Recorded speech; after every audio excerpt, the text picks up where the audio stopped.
Welcome to J is for Justice podcast.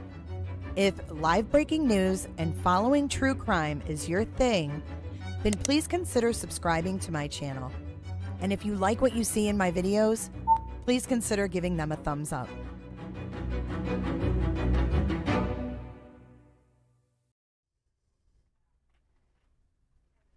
Hey everyone, welcome back to J is for Justice. My name is Jay. I am your host.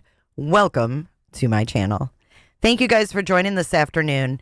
I'm not sure if this is going to be a one-part or a two-parter because there's a lot to unpack. So if you are playing this on the replay, hit the thumbs up. The people that are here, please hit the thumbs up. I knew I feel naked. I didn't have my headphones on. What do you mean, where did we go? What does that mean?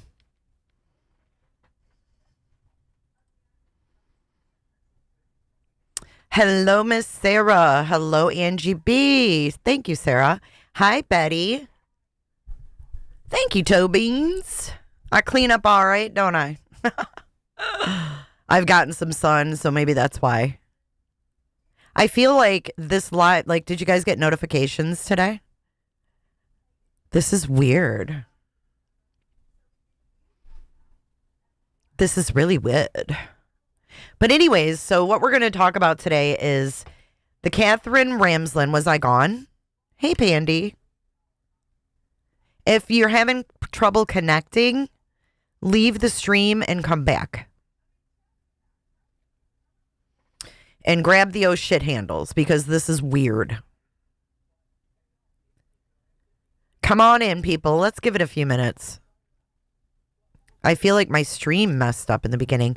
On my end, it says I have an excellent connection. It was like the stream ended. That's wild. Good afternoon. Hi, Cole. Hi, Brendan. It did that to me the other day. Is everything good now? You got your coconut cooter. That's awesome, Angie. 36 months. That's freaking awesome. Thank you so much for your support, Angie B. I hope everybody's connection is all right. We got out to a slow start. Brendan, you got the notification? Aren't those pictures wild, though, of Bryan up above? How can someone look so different?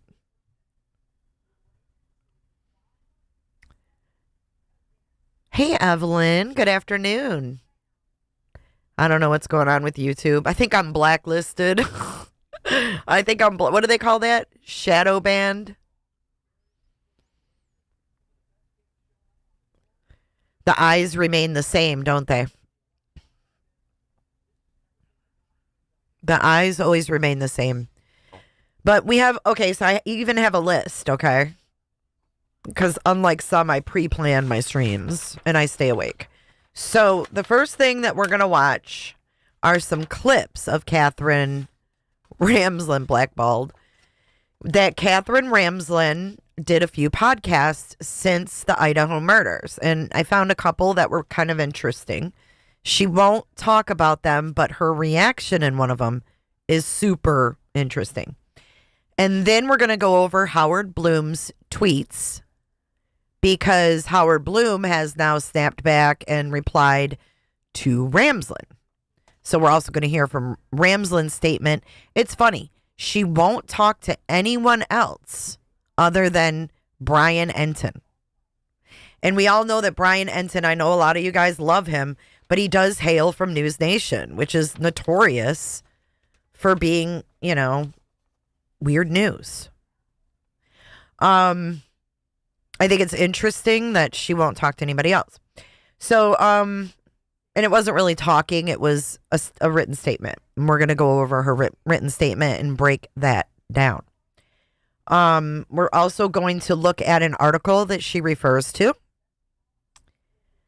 And we're going to go over Brian Kohberger's essay that they're going to be using in the trial, High Crimes. And then we have some Howard Blum on Nancy Grace the other day talking about all of this. So I'm keeping an open mind. Hey, Mal.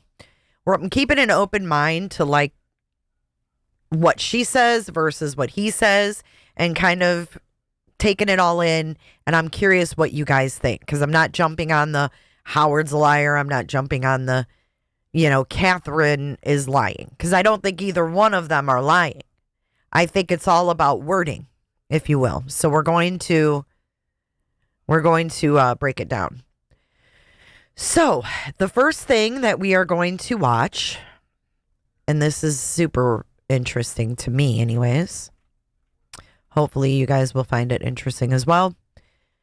The first thing is this.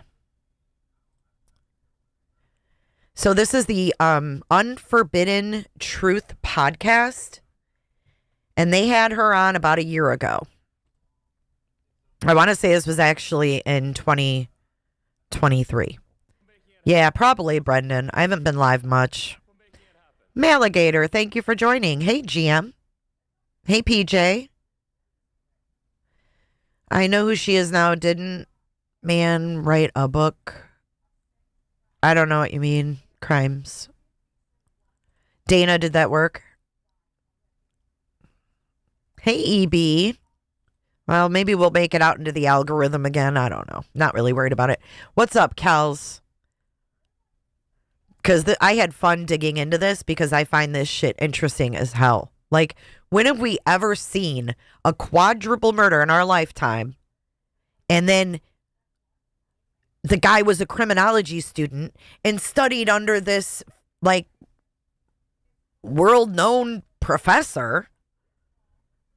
It's weird, right? I mean, Sin, welcome in. I'm glad you all could break away from the drama to attend today.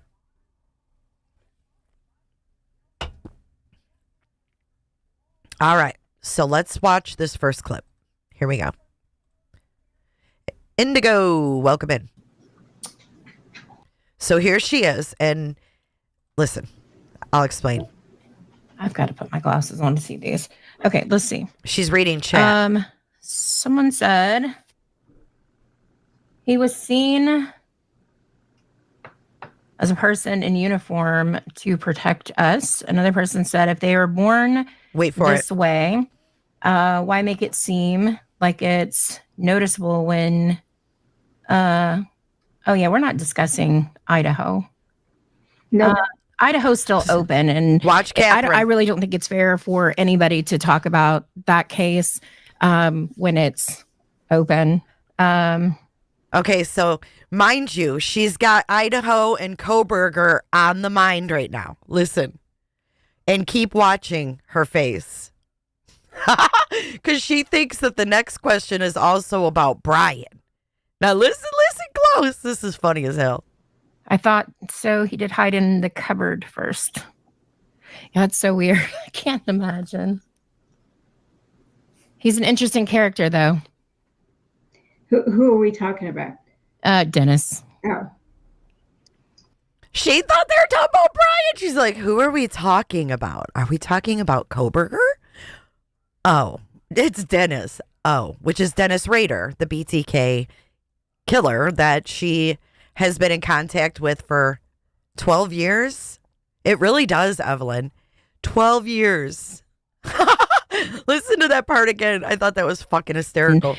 I really don't think it's fair for Sherry. Anybody to talk about that case when it's open. I thought so. He did hide in the cupboard first. Her face. Yeah, that's so weird. I can't imagine. He's an interesting character, though. Who are we talking about? Dennis. Oh. When I sent him, so my first interaction with him, I had sent something and he didn't respond back. I sent another thing. He didn't respond back. I never used any of the people that I know that know him and be like, hey, I know so-and-so, I just was trying to do it organically on my own. And then I sent him a Christmas card and he responded. And of course he wrote on it and sent it back. And so so this girl up here on the top left was trying to get in touch with BTK. Now, Catherine's like, no, that's my serial killer. That's not your serial killer. That's my serial killer, right? This girl's like, he ignored me, and then he wrote back on the Christmas card and sent it back to me. And then Catherine's gonna be like, oh yeah, that's what he does, because he doesn't have room to store. Yeah, that's what he likes to do. Yeah, I was like, this is so weird. Why did he send it back to me? because he can't store it.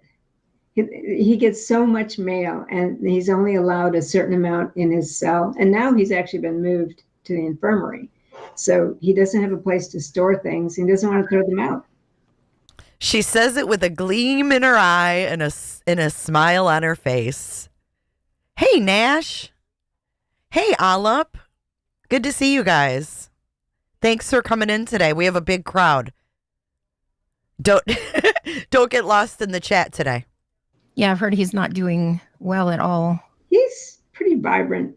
I mean, yeah, he's old. He doesn't get exercise, and he does suffer from scoliosis. The Serial Killer's Apprentice, which is the nonfiction part of it. And also I use John Norman Collins. This is the next the guy on the motorcycle, to talk about some things that. This is the next clip. This is a different podcast now. Went on in the Damaged Path, and the reason I called it In the Damaged Path is because in tornado lingo, the damaged path is what you find after a tornado has passed through. And now, I think it's interesting that they have this picture of Bryan. I didn't do this. I don't think. Yeah, I don't think I did this. This is this is on a podcast. You understand the nature of the tornado and its behavior by what it leaves, the damage it leaves behind. And I thought, that's exactly like a serial killer. It sounds just like Bryan, doesn't it? So that's why I named it that, because there's a serial killer who also leaves a path of destruction similar to the tornado. And then this will be sort of the last of my murder memoir. I had a student named Bryan Kohberger, who is currently the chief suspect in the quadruple homicide of the Idaho students. I will not take questions about this case because he was my student, but I will be writing about my experiences with him in my memoir. So she's going to be writing about his ass, y'all? Tell me she didn't have experiences with this motherfucker. What's she going to write about? Kels, thank you so much for your super sticker. Thanks for being you as well. Dude. I mean, she's admitting that she's going to write about him. Right? Her experiences with him. Play that again. Path of destruction similar to the tornado. And then this will be sort of the last of my murder memoir. I had a student named Bryan. Her murder memoir. She's writing a murder memoir, and he's going to be part of it. Kohberger, who is currently the chief suspect in the quadruple homicide of the Idaho students. I will not take questions about this case because he was my student, but I will be writing about my experiences with him in my memoir. So, asking if Dr. Katherine Ramsland has made. Okay. So this is where it gets weird. And this is from Legal Minded Friends. I just randomly found this on YouTube. Oh, dear God. She posted on X on January 10th of 2023, right after Kohberger's arrest. And it's really ironic. Well, let me just play this clip and then we'll talk about it. Made any comments regarding Bryan Kohberger being one of her students. So I'd like to point you to a post she made on Twitter on the 10th of January, 2023. She titled it, "Accused Idaho Killer Student Studied Criminology. Is there a link? ? When you click the link, this is the article that she has referred to. Okay, let's pause it right there. ? When you click the link, this is the article that she has. She says, accused Idaho killer studied criminology. Is there a link? Question mark. A link to what? Why is she saying that? Do you guys find that to be weird? What? I mean, I'm not sure at this time we even knew that she was his professor. Did we? Or did we? I think we did. A murder. Yeah, her murder memoir. Yes, and Bryan is going to be in it. And then she posts after his arrest and says, accused Idaho killer studied criminology, period. Is there a link? But what's weirder, let's go a step further. The article she posts was published the exact same day. So who thinks that maybe Katherine wrote the article? Take a listen. Hi, Flo. Referred to. It's titled, When a Criminology Student Turns Criminal. So I have left a link for you to read. There is a lot of really good points that the author of the article from the Inside Higher Education makes, written by Liam Knox, published on the 10th of January, 2023. He has quotes from several professors and a former FBI profiler. He gives details on courses that the accused Bryan Kohberger took and points out that one of Bryan's criminology professors only ever recommended 2 students for the PhD program, and Bryan Kohberger, the accused, was one of them. So she is saying, but she is now talking on the record about. Okay, hold on. Let's go back. So I'm going to pull up this article. Give me a second.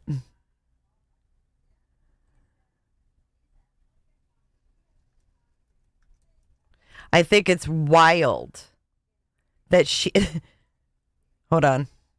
Check this out.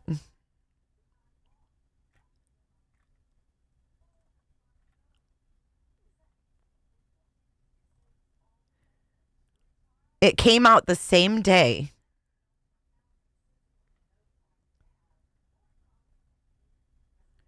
that she posted this. I can't find it right now, but it's fine. I don't want to read the whole thing, but this Liam Knox published this article on the same day that she tweeted the article.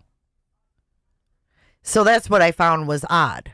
Was like, did she write it and then, or help him write it?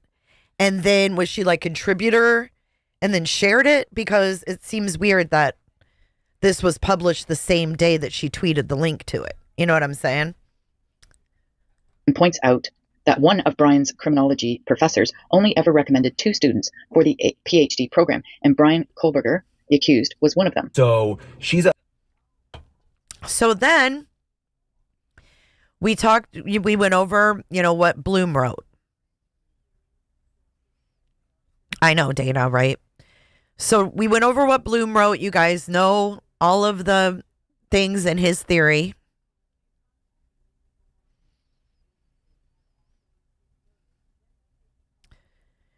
Creme de la creme. Creme de la crime. I agree. I think it's weird. I think it's weird. So anyways, Blum comes out with his theory. How to Get Away with Murder. That show. That's exactly what this is being compared to be honest. So she reaches out to Bryan Enton with a statement. She is saying but she is now talking on the record about some of this to me, because she is saying that what is in. So he goes on, he starts out by saying, I know her, I've met her, I've interviewed her, I have no reason to think she'd lie. I don't think she's lying. I think she's a writer, and I think she's very careful with her wording. Let's break it down. This article is not true. And I'm going to read you what Dr. Ramsland texted me. I had no email correspondence with Bryan Kohberger while he was at WSU. Okay, let's stop right there. No email correspondence. Does that mean that they didn't text? I mean, you don't just correspond with someone with email. Keep going. Washington State University. So that's where he was getting his PhD. He has not been in touch with me since his arrest. It's a big point. He has not been in touch with me since his arrest. I don't think Blum claimed that he was. He claimed that she was in touch with his family. Because that's totally different than Listen what to was this published. admission. I called his parents as a gesture of kindness, but I do not advise them about the case. Okay, so he's not lying.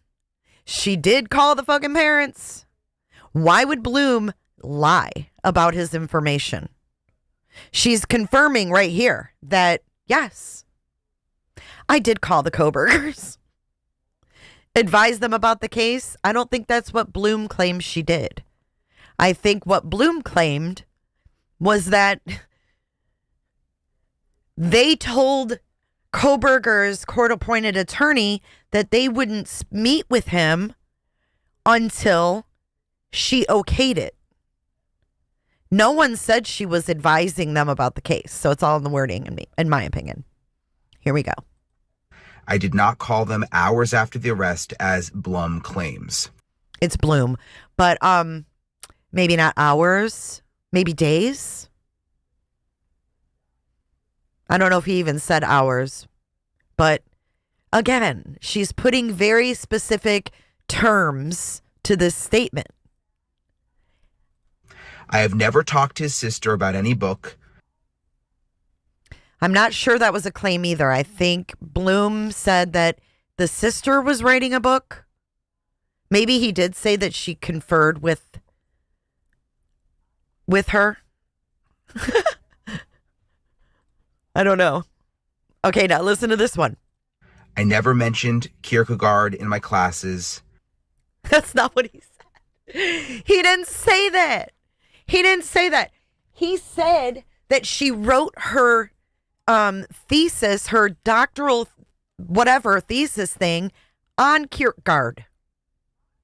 And he was making a point to say that she thinks her writings are the end-all be-all. She thinks her thoughts and ideas are the end-all be-all. That's exactly how he wrote it.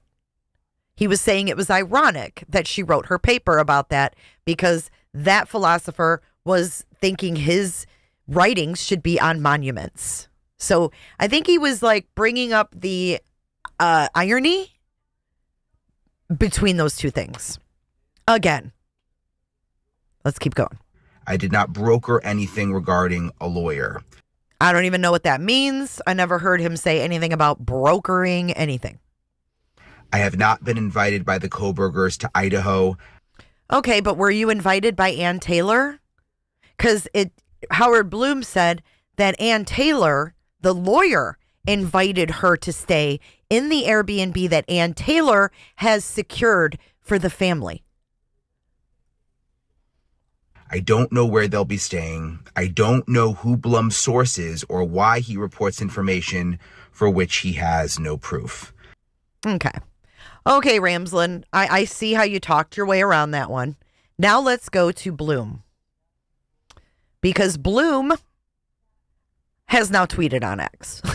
This is getting crazy. Okay, let's go to Howard Blum.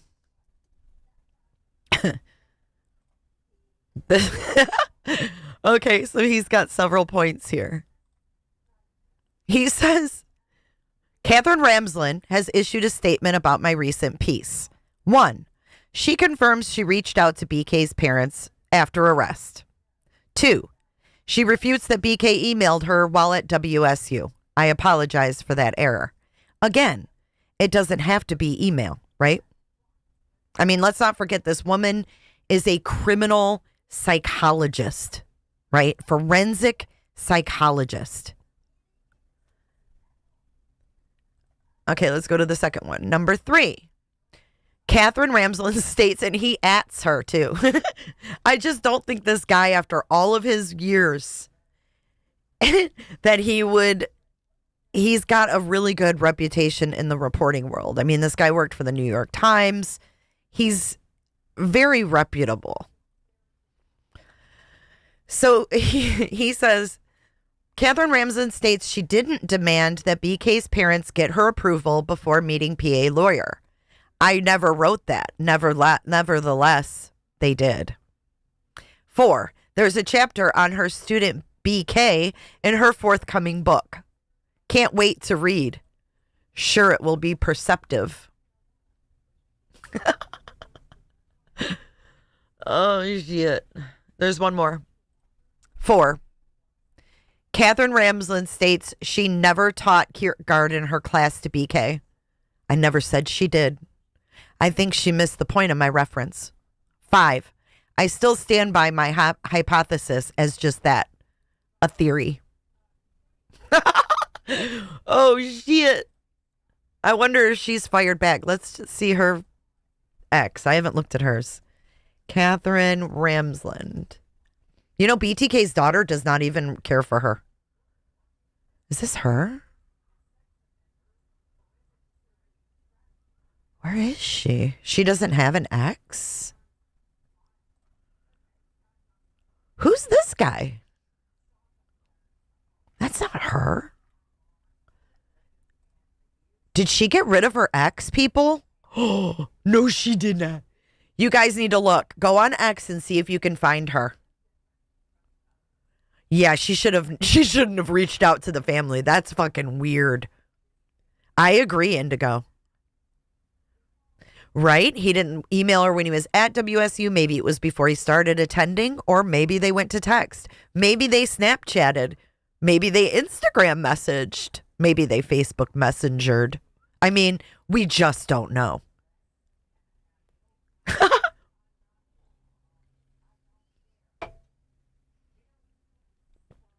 Do you guys see her ex? Because I'm not seeing it. It's showing this weird guy. Who is that? It's like a sock account or something. So nothing from her. Let's see what's next. Oh, okay. Now we're going to move into Kohberger's essay.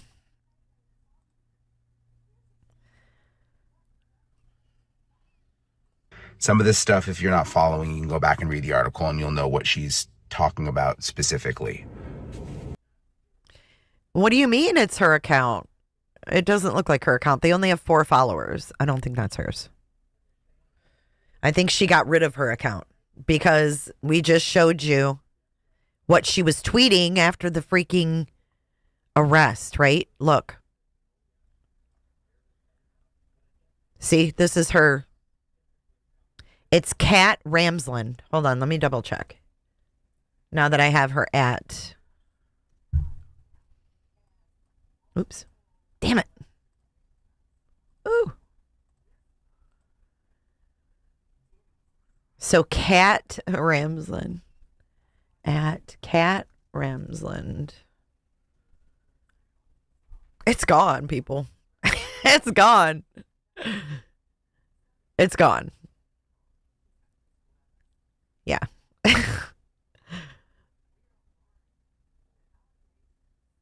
So interesting, huh?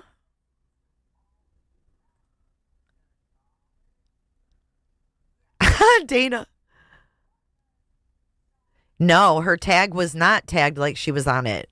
Howard Blum, it was just white. It wasn't tagged. He tried to tag her, but maybe I don't know when she deleted it. She could have deleted it after Howard Blum's thing.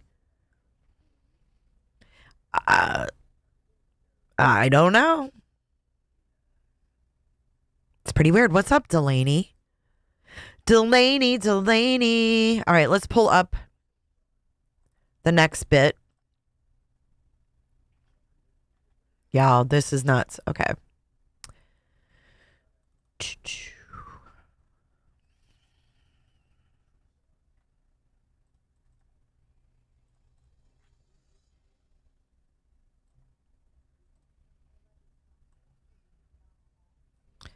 All right, so what we're going to do, this was in a filing on the 24th of March, but what we're going to do is we're going to go down to like page. We're going to go down here to his essay. At first, this didn't mean much to me, but now that Katherine has come out and I know they're going to use this. Let me find it. Right here. So this was written, let's go like this. I'm going to take myself off the screen for a few minutes. I know you guys will miss me. Hold on.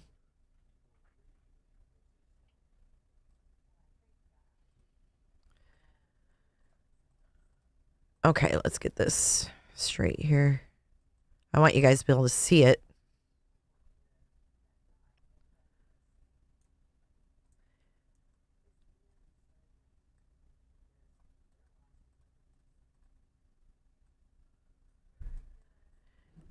Yeah, I don't know why that man has her name. That is weird crimes. But perhaps he just used the name to get, clicks. He looks like he's trying to like sell something.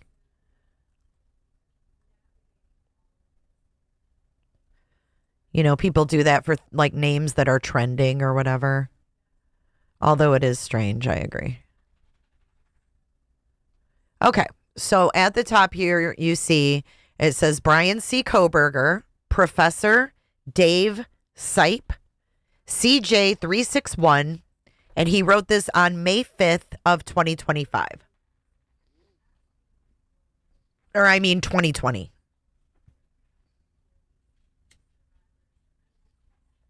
Baby, come back. Crime scene scenario final. So the point of the state actually putting this in discovery is to show that Bryan Kohberger knew how a crime scene would be collected and analyzed. I think that's the best way to put it. He studied and wrote a paper on crime scene scenarios. Okay. So after we read through this, then we're going to highlight a few sections of this that would pertain to the Idaho 4 murders, even though this was written 2+ years before the murder. Ricky, it's like, did he know what the police would fuck up with, right? Because like the other day when we played a video of Ramsland, she actually taught about the things that police and investigators usually miss. But he thought that this was how to get away with murder, right? So let's start reading through this. Arriving at the crime scene. And let's, as we read through this, let's think of Idaho. Let's think of 1122 King Road and what they would have walked into, okay? And what they found and what they didn't find. Okay, so arriving at the crime scene, the first thing to be done is block off the crime scene in order to avoid crime scene contamination. So we know that first off, crime scene was contaminated like a mofo, right? Kids in and out, running in and out. 8 hours plus had went by. Keeping people out of the scene minimizes evidence contamination, though many may be curious to see what occurred. The theory of transfer states that we bring something with us to the crime scene and take something away, thus skewing the crime scene from the original state by contamination. This is because the original state of the crime scene was left by the criminal suspect. A lack of contamination allows the scene to be a snapshot in time. The curious must be noted and immediately evicted from the scene. People to be kept out of the scene include unauthorized civilians and any more than the absolute minimum law enforcement agents and forensic crime processors. Waiting for backup to arrive, I should stand guard at the scene, preventing these unauthorized people and even holding back eager officers from entering the scene. I must call my immediate supervisor and inform them of the deceased white female, who is approximately 35 years of age. I think they were given a scenario. I must obtain an initial search warrant to search the scene. Failing to do so will mean that evidence is inadmissible. This is another reason why holding personnel from entering is key. The coroner must be called in order to pronounce the woman dead, and EMS should be called if they were not already called by the patrol officer 15 minutes earlier, as they would have provided emergency care if the woman showed signs of life. This would have been important for many reasons. Her livelihood is one reason, but from the stance of a patrol officer or criminal investigator, she may have been giving a dying declaration of her attacker when informed of her impending death. Forensic services are next on the list to call, as they are best equipped to handle the evidence, process it, and ensure that there is not any contamination. Their van also contains the best equipment for forensic investigation. A cursory search of the immediate area should be done, and any observations should be recorded in my field notes to ensure the integrity of the preliminary case.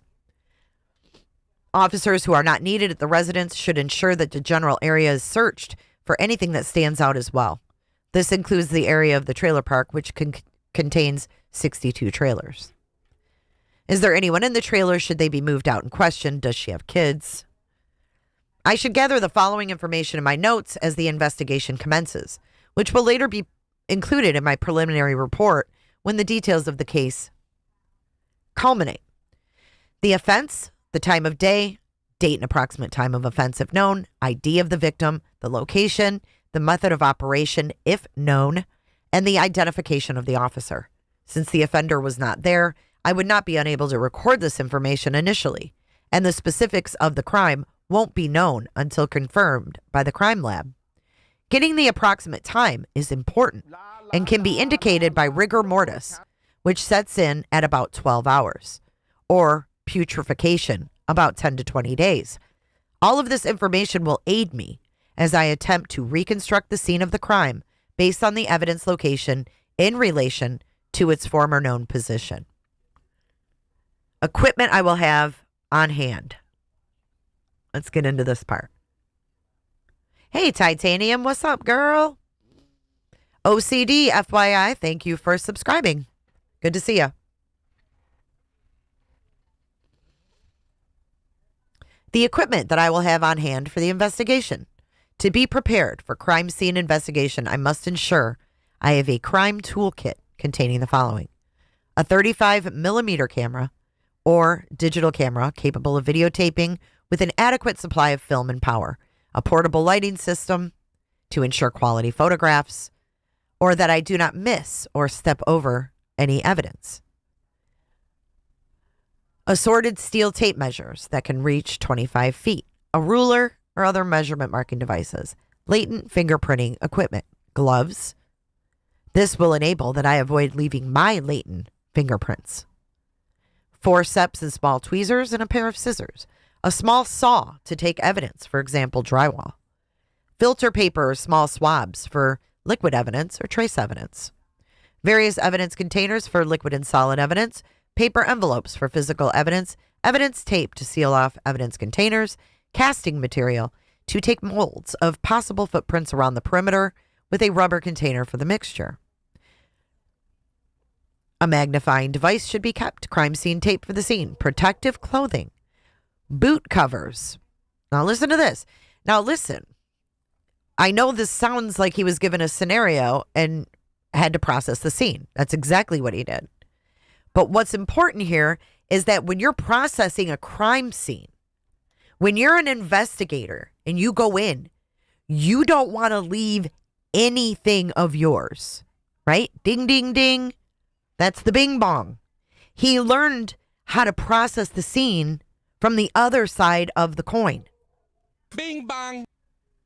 You get what I'm saying? If evidence collectors can go in and leave nothing behind, so could Bryan Kohberger. Except he's not processing a crime scene, he's creating one. He's not processing it, he created one. Listen to this. What's up, Vivian? Thank you for the super chat. I have a different point of view on the case, but I'm always here to support you. Well, that's what makes this an exciting case to talk about is that we don't all agree. But what we do have are facts, right? And we can discuss those facts.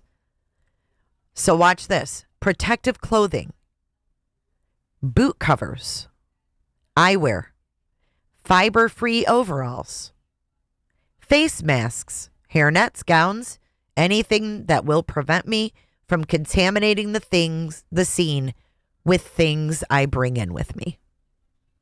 Now, how hard would it be to reverse that? To reverse Uno what he learned?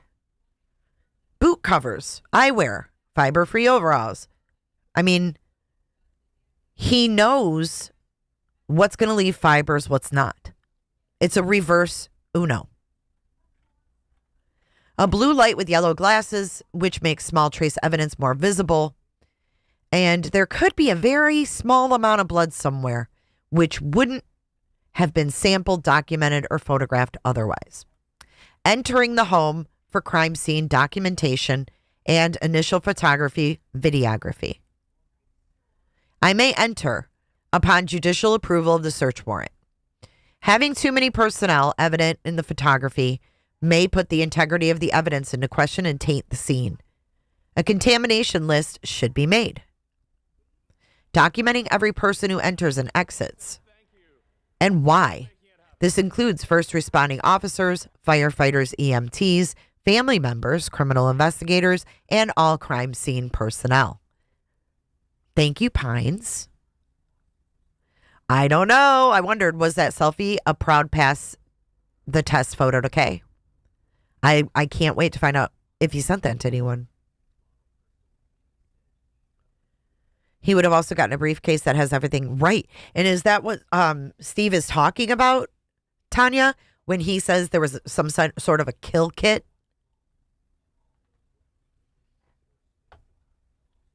Indigo, he did try that in high school, and he failed miserably. He actually got booted out of that program in high school because he was not nice to the women. Hey, Auntie Cheryl, I hope you feel better.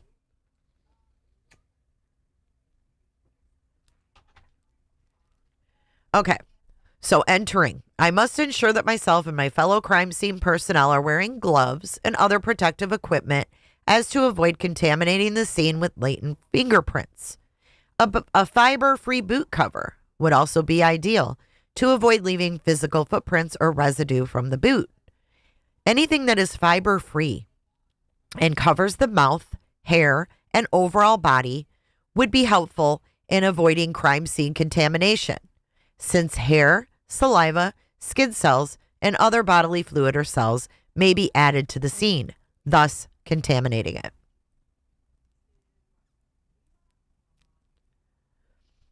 Oh my God, I didn't even notice it was 1 year, Pines. It's already been a year? Baby girl.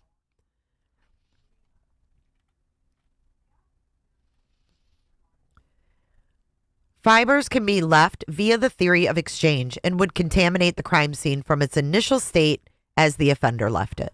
Even if we can't assume that there was an offender, despite seeming obvious, preventing contamination is an important way to ensure the integrity of the investigation and evidence. It had gloves, protective clothing. You could take fingerprints. Oh, wow.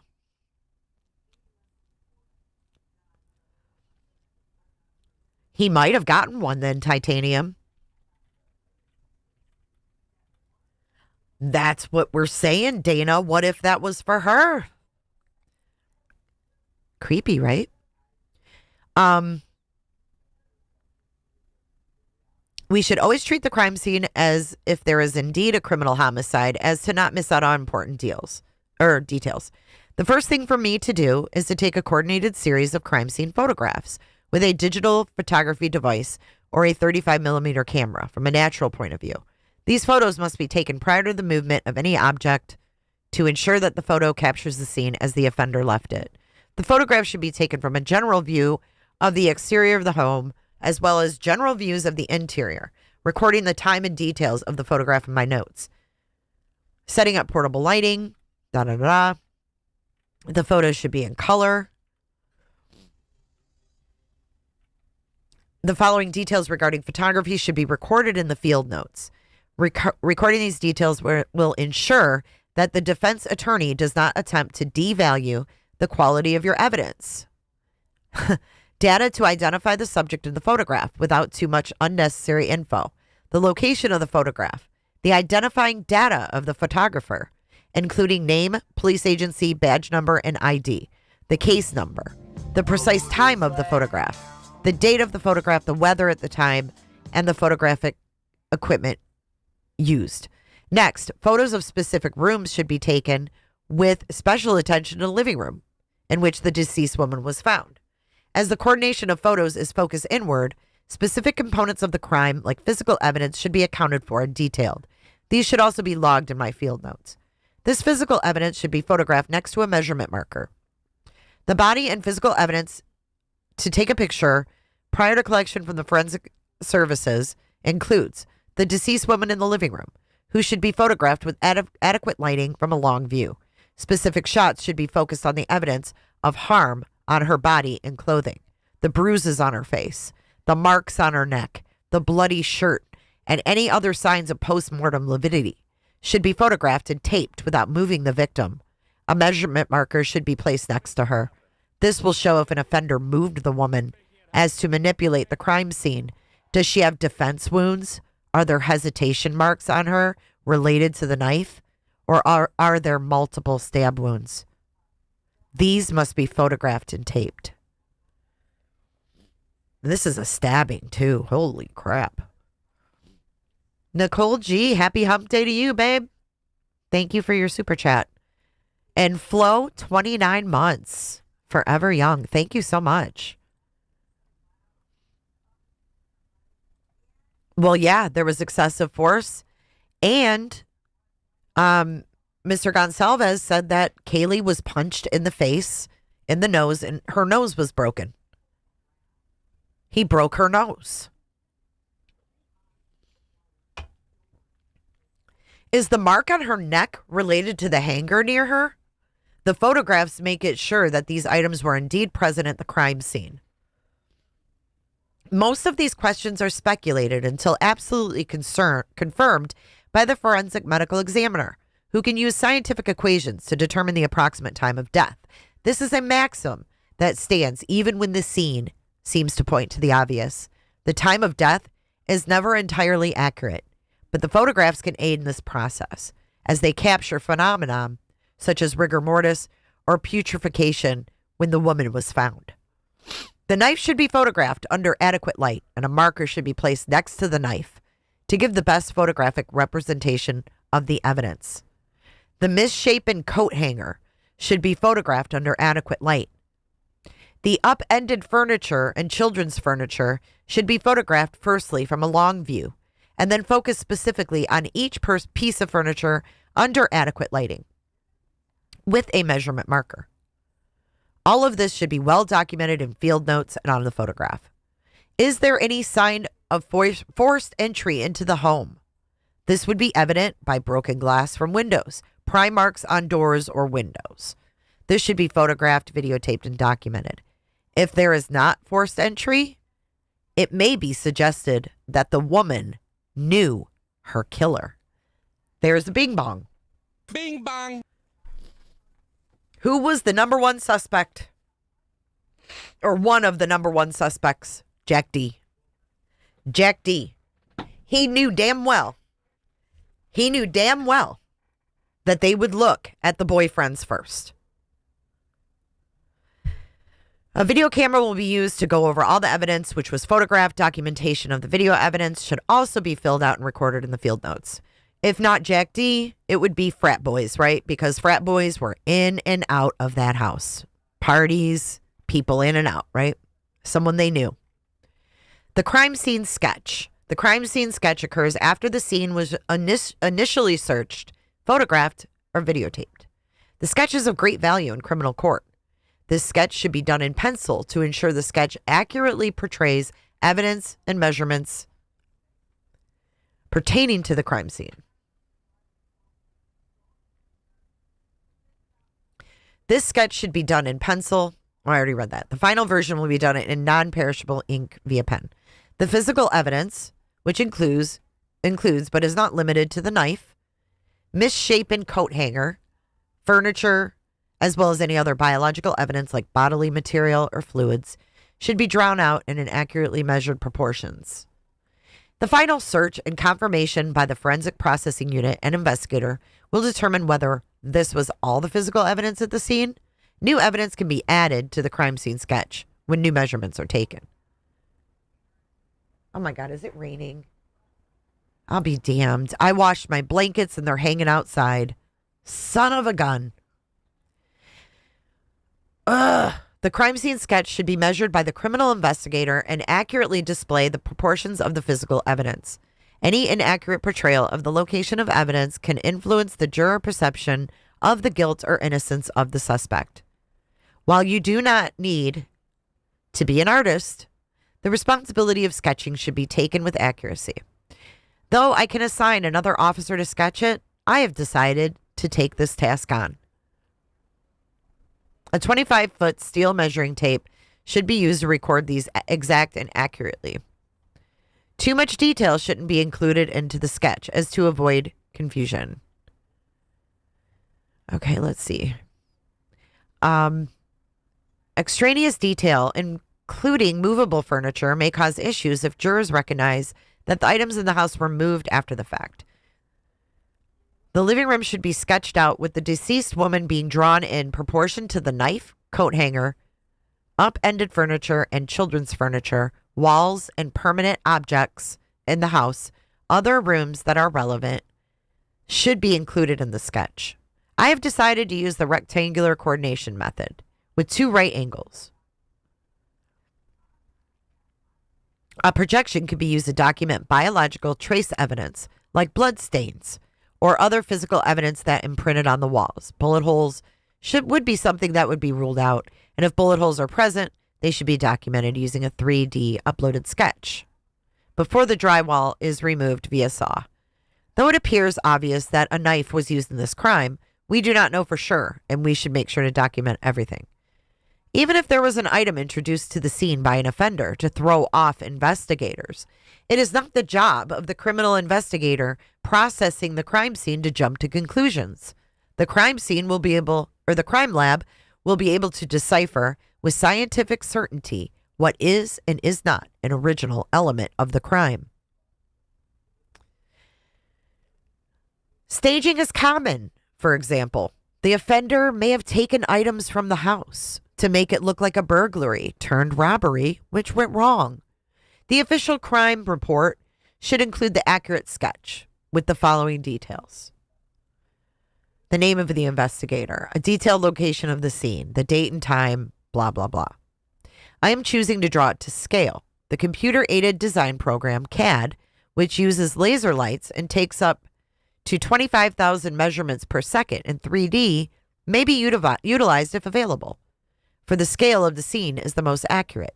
I would request the CAD if available, for it gives the best portrayal of this serious crime, allowing an accurate part of view and zooming of particular elements of the crime scene. The more comprehensive crime scene search using the strip search method.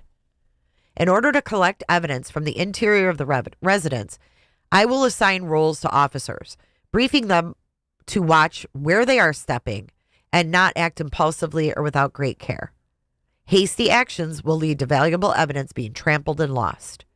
The strip search method is what I've decided on, as it allows for the interior crime scene to be searched from one end to the other with more than one officer or forensic processing unit.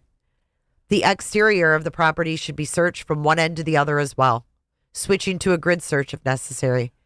Walking from one end of the scene to the opposite end of the scene, I will then turn around and cover ground to the right or left without stepping on the same spot twice.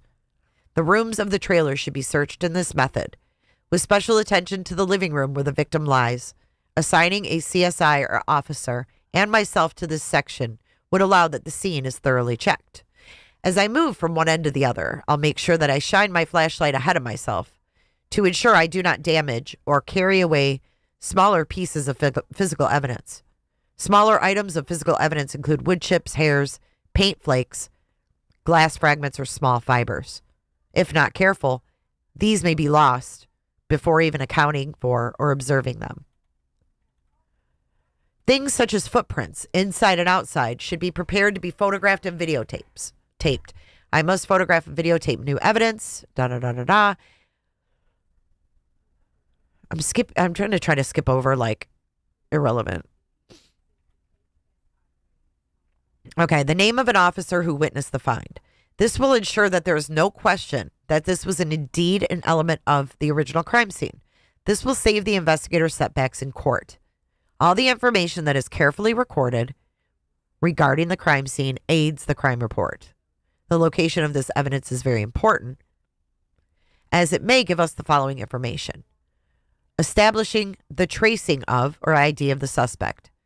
Establishing the suspect's modus operandi, MO, or identifying several MOs via information added to the FBI's Violent Criminal Apprehension Program from the completed crime report. Confirming alibis or exposing lies. Connecting suspects to the crime or eliminating suspects. The ID of contraband, stolen property, or other illegal items. Identifying victims if they are not identified. For example, we can't assume the woman lives at this residence before confirming it. A dead body may not initially be tied to the residence. Providing investigative leads. For example, checking into the husband or boyfriend and the location of the children based on crime scene evidence is warranted. Providing a statutory element of the offense. Robat, apparently 95% of my subscribers didn't either. Welcome in. The collection of items of evidence. Like the crime scene photography, larger items of evidence are taken first. This includes the disheveled furniture and children's furniture, cell phone and computer, if they're the knife and the coat hanger. The body will be taken by CSI with a coroner to wait for an analysis by forensic medical examiner trained to perform the autopsy. The knife should be examined for latent fingerprints and be logged separately. Same with the coat hanger, doorknobs around the house, upended furniture, cell phone, and virtually any physical evidence big enough to grab.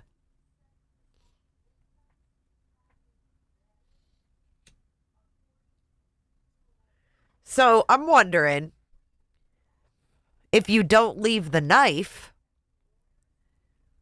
this wouldn't apply to Idaho because he didn't leave the knife behind, but he left the sheath. And I don't think that was planned.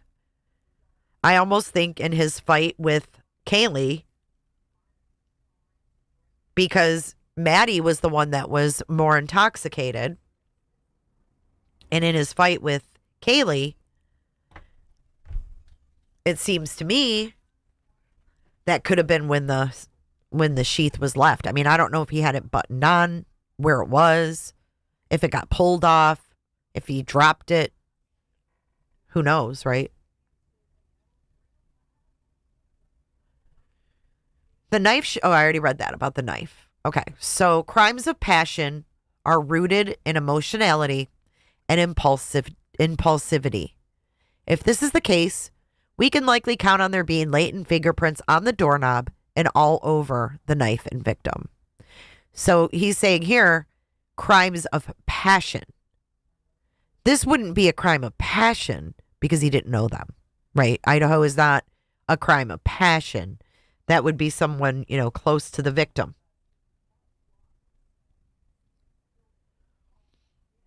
Smaller item, which if it's a crime of passion, someone's not going to be as careful, right? Because they didn't really think about it. I mean, this is just a crazed killer. This is just a crazed killer, like Ted Bundy. Slashing up 4 people? 4 grown, big adult? Like, it's nuts.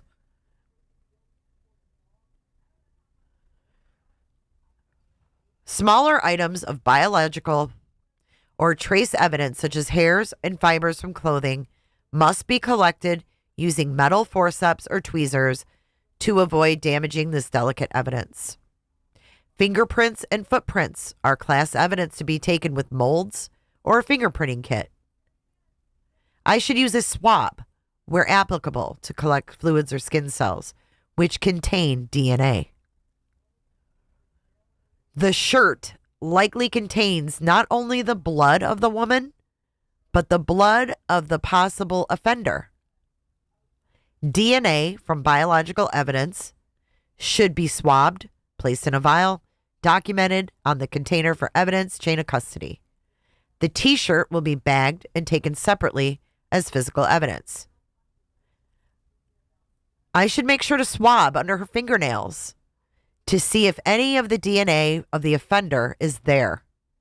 She likely dug into their skin.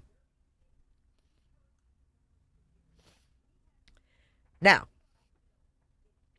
we know that Bryan was covered head to toe, minus his eyeballs and a little bit of his mouth.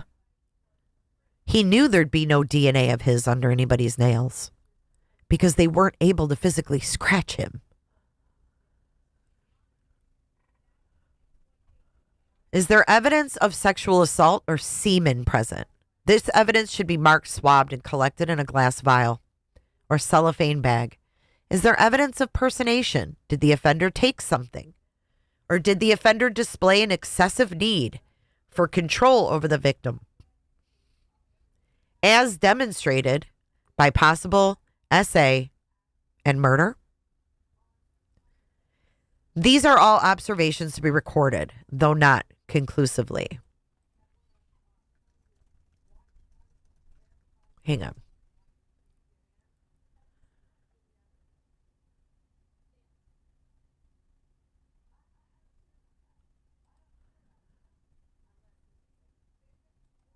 Sorry. Okay.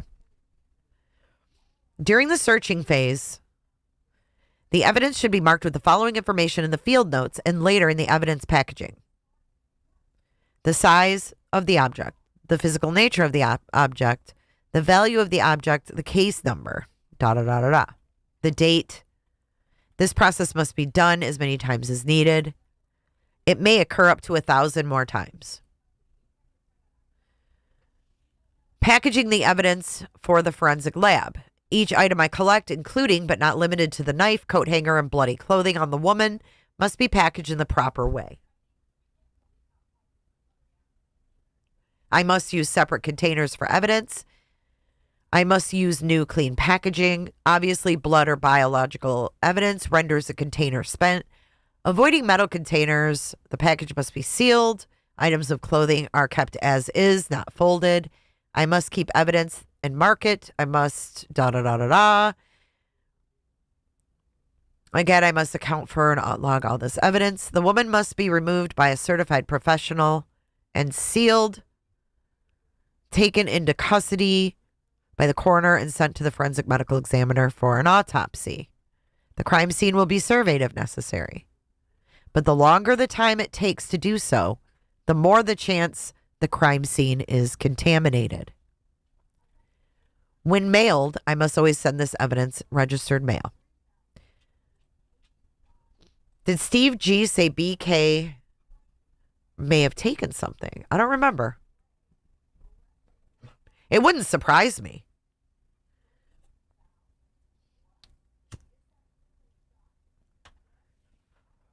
Wonder if he hates his mother, like hates women. Maybe, like an anger towards women.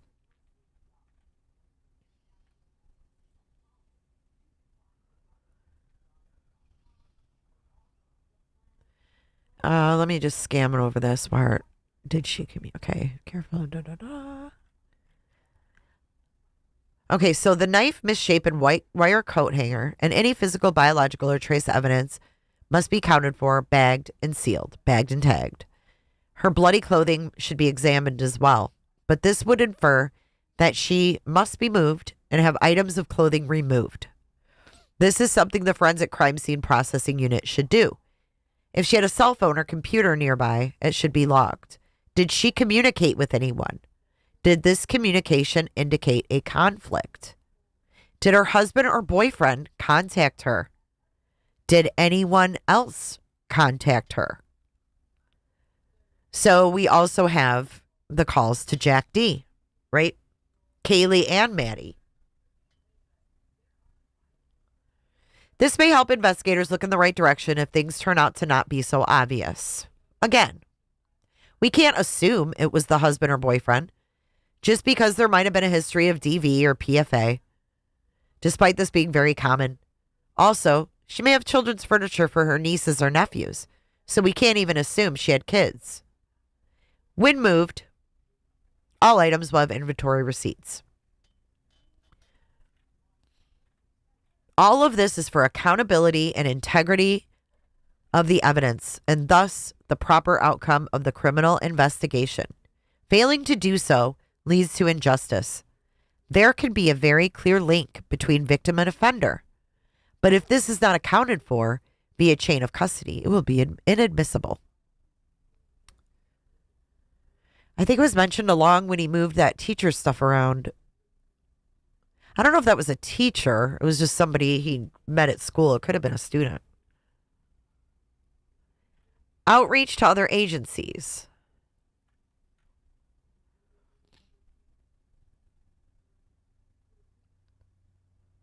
The husband or boyfriend of the deceased woman should be contacted to establish an alibi. He needs to be immediately located and questioned. The kids should be located as soon as possible and an Amber Alert set if they are not accounted for. Neighbors should be questioned to see if the father was around or if any suspicious person was pregnant. Because, Dana, he was given a scenario where the woman was killed and there was children's furniture in the house. Anyone who normally passes by the scene, such as a mailman, should be questioned and an alibi established. Where were the neighbors when this happened? Their alibis should be evident and supported. Did they notice anything unusual? Maybe the father was seen with the kids leaving the scene. Eyewitnesses and surveillance footage in the trailer park, surrounding area, the drugstore which oversees the trailer, or nearby gas station can give us information on this crime.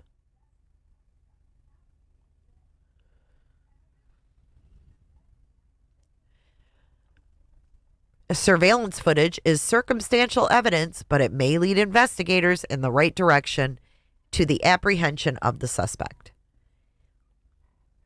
If we can't gather conclusive information by the end of the investigation, the FBI's Violent Criminal Apprehension Program can help. VICAP may be utilized if this case happens to be unrelated to a domestic dispute. This may be the work of a serial killer, though this is highly unlikely. Still, we are only looking at the facts of the investigation rather than conjecture, and we can only say for sure once the suspect is apprehended and the evidence is strong enough to say what happened with scientific certainty. And then the final part of this is the compilation of evidence in the preliminary report, progress report, closing report, and prosecution report. My notes enabled that I wrote a thorough and accurate preliminary case report. I will need to update it with a progress report as we track down suspects and eventually create the closing and prosecution reports, which will be used in court if we get an evidence of specific person that committed the specific crime. I don't know, Sophia. That's a good question. I think that she's going to be a witness on one side or the other. The state might have subpoenaed her.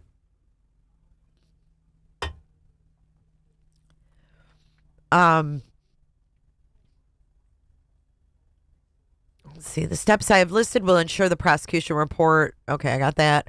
All the notifications were made, and the evidence chain of custody and investigative procedure ensured the integrity and accuracy of the evidence of the crime scene.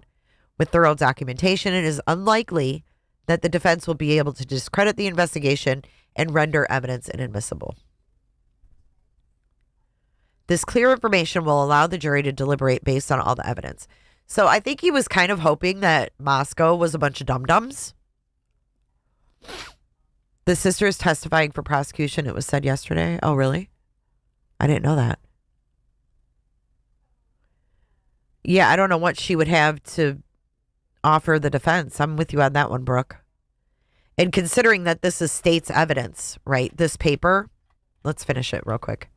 Finally, adding this information to the FBI's National Incident-Based Report System will allow the FBI's uniform crime report to give summative information of all applicable crimes to help police officers, criminologists, and criminal investigators understand the social trends of crime, thus aiding future cases.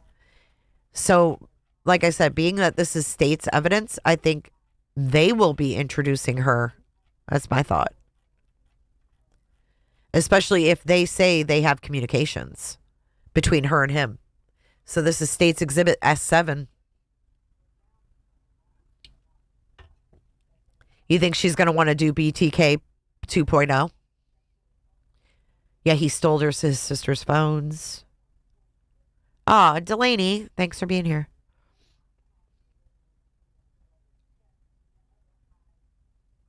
All right, so let's see. What's after this? Oh, we have an article. Okay. All right, let's open up our next part of this. This is pretty crazy, too. All right, let's get rid of that. Let's open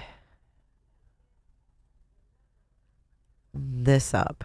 Our next course of business here. Who's yelling? No one's yelling. Don't be yelling. Okay. So this is from Lehigh Valley Live, which is where Bryan lives. We're going to read through this. This was March 15th, 2023. Bryan Kohberger flew under the radar for most of his life, growing up in the rural Pocono Mountains of Pennsylvania and attending college in the Lehigh Valley region. The 28-year-old DeSales University grad is often described as an awkward regular Joe with a dead stare. The life of flying under the radar ended for Kohberger in December when he made national headlines of being named a suspect in the murders of 4 University of Idaho students. Thank you, Zoe. I'm sure there are statistics out there of how many people pass by a murderer or how many people know a murderer. I don't and didn't until recently, said Josh Ferrero, who attended DeSales University with Kohberger. It's very concerning, and it's very eerie and creepy. The nation was shocked on November 13th when Maddie Mogan, Kaylee Gonsalves, Xana Kernodle, and Ethan Chapin were found stabbed to death in a home near the University of Idaho campus. Hold on, let me get rid of these stupid ads, and then you guys can see the article. Nearly 7 weeks later, Kohberger was named a suspect and arrested at his parents' home in Albrightsville in Monroe County. He had just driven cross-country with his father to be home for the holidays. LehighValleyLive.com partnered with the Law and Crime Network in the network's weeks-long investigation into his life before the murders. The investigation led the team more than 2,000 miles from the mass murder scene in the mountains of Idaho to the Pocono Mountains. The Kohberger family home in Albrightsville sits safely guarded behind the gates of the Indian Mountain Lake development. The house is about 10 minutes from Mount Pleasant High School, where Kohberger graduated in 2013. But it was about an hour south in the Lehigh Valley, where Kohberger spent the bulk of his 20s, lurking amongst thousands of college students for years. He would have been indistinguishable from any of the other college students, young adults, recent college graduates, or graduate students going around the Lehigh Valley. Steve Novak, a reporter for Lehigh Valley Live, told Law and Crime Network. Kohberger spent years in the Lehigh Valley area, studying at both Northampton Community College in Bethlehem Township and DeSales University in Upper Saucon Township in his early 20s. While studying at DeSales, Kohberger met Ferraro. At the time, I would have never said, oh yeah, that guy would do something like this. He may have been a little odd or a little off, but other than that, you'd never expect to be allegedly part of a quadruple homicide, Ferraro said. Down a winding tree-lined road in the outskirts of the Lehigh Valley sits DeSales University, a private Catholic school with less than 5,000 students. It's a small school. It's not like a Penn State or a Pitt Temple. It's a very small school in a cornfield, Ferraro said. So if you go there, you know most of the people within your study, and pretty much everyone goes to that school. And he was not known, end quote. As a commuter student, Kohberger came and went from DeSales campus during his undergraduate psychology studies. Ferraro said Kohberger kept to himself. He didn't show any outward signs of something more menacing. It's not always the creepy guy with glasses and oily hair creeping around the corner, Ferraro explained. It's sometimes just that average Joe that on the inside you have no idea what he looks like, but on the outside, he may just seem like a normal person, much like Bryan Kohberger did. In 2018, Ferraro teamed up with Kohberger for a biology project on Daphnia, or water fleas. They worked together for an entire semester. He was new, and I said, hey, buddy, do you want to be my lab partner? Ferraro recalled. So I took him up. So I took him, and it ended up working out very well. Ferraro, who received an undergraduate criminal justice degree from DeSales, followed news coverage of the UI murders from the beginning. It came as a surprise when his former classmate was arrested and charged. After news broke of Kohberger's arrest, Ferraro recorded his reaction and posted the video to TikTok. My reaction was exactly, I know this guy. I definitely remember his name from DeSales, but I couldn't paint the face in my mind, he said. I'm like, Bryan Kohberger. And I'm like, oh my gosh, Bryan Kohberger. I did a project with him in biology. The two worked together while studying for their respective undergraduate degrees. Kohberger received his undergraduate degree in psychology in 2018. After that, he began his master's degree in criminal justice, also at DeSales University. During that time, both Ferraro and Kohberger studied under renowned forensic psychologist and DeSales University professor, Dr. Katherine Ramsland. Law and Crime Network reached out to Ramsland for this story, but were told via email, quote, I'm making no statements about Bryan Kohberger and will not be interviewed for any stories that feature him, end quote. Again, but she reached out to Bryan Enton.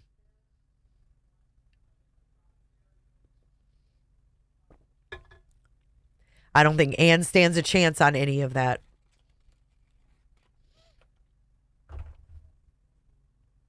Angie, I'm so sorry. I hope you're okay, babe.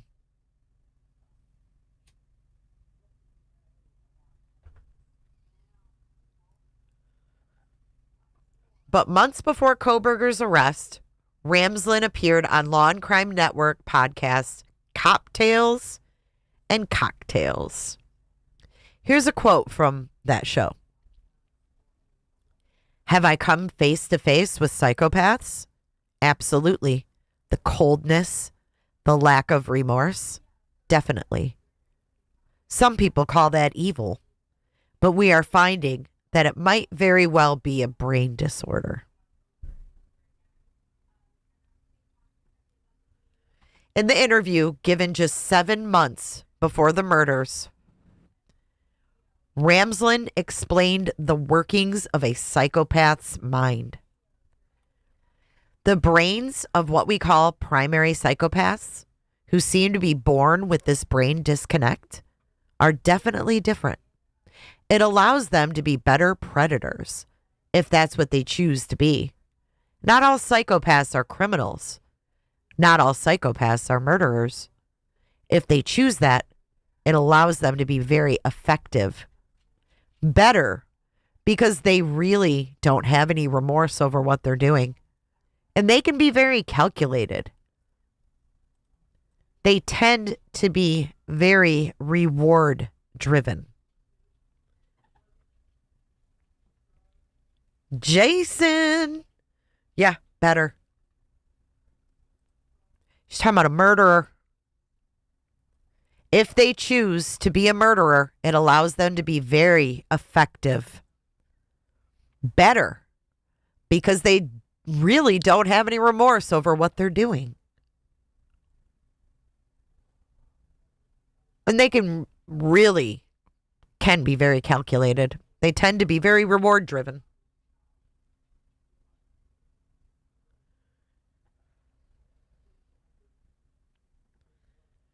I don't know. She must know enough about him to include him in her murder memoir. Wouldn't you think, Brooke? I mean, if she doesn't know much about him, what could she possibly say in her murder memoir? That's my question.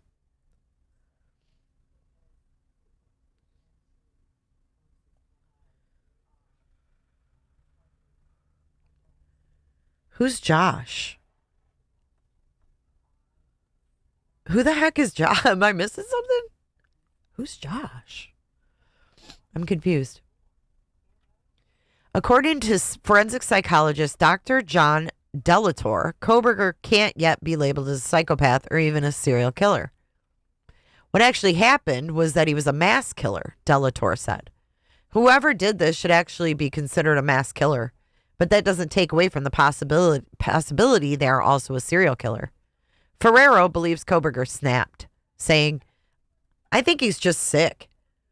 I think that people online want to make this into a fairy tale and make it grandiose and much more than it is.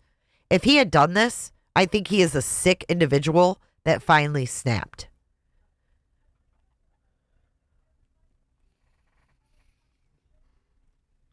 Oh, Josh Ferrero. Who is he? The friend? The friend. Got you. Okay, Ferrero. I didn't know his name was Josh. But to Delator, that's not likely. No one just snaps. There can be a straw that breaks the camel's back if we want to continue to use idioms. He said, that certainly can happen. But that person has been dealing with distressing emotions a very long time and has been unsuccessful in coping with them in a healthy way. I can get down with that. Hey, Dreams. Hey, Tuesday. Good to see you guys. What Delator and Ramsland separately agree on. A motive may be hard to pin down. This is from Ramsland on Cocktails and Cocktails, which again was 7 months before the murders. Psychopaths have a variety of motives, but their personalities tend to have rigidity and that inability to go with life's hard knocks, and to believe that they're entitled to more, and that they need to punish people for them not getting what they think they deserve. As if that doesn't describe Bryan, with his failure all throughout high school, middle school, high school, just couldn't get it right. Just couldn't get it right. Dana says, oh my God, what if the defense hired her as their forensic psychologist? But wouldn't that be a conflict of interest if she was his student? He did think he deserved one of the girls. I think so.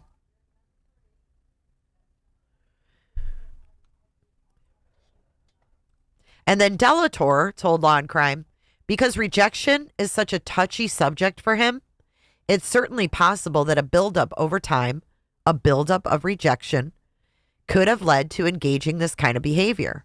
In his mind, it's finally time to set right the world that has gone wrong inside of him. Ferraro has his own theory about Kohberger's alleged motive. He said, quote, I think he had this compulsion, this need, this necessity to do it. And he's probably always wanted to do it and finally said, fuck it, I'm going to do it. Kohberger's creepy shadow hovers over Lehigh Valley. At least part of Ferrero's theory seems to be accurate. Kohberger had no run-ins with the law while in Lehigh Valley. We had no indication he was here at all. We had no indication he had any interaction with law enforcement at all, Northampton County District Attorney Terry Houck told Law and Crime. After Kohberger's arrest, Houck's team reviewed area cold cases for a possible link to Kohberger. Hey, Maze.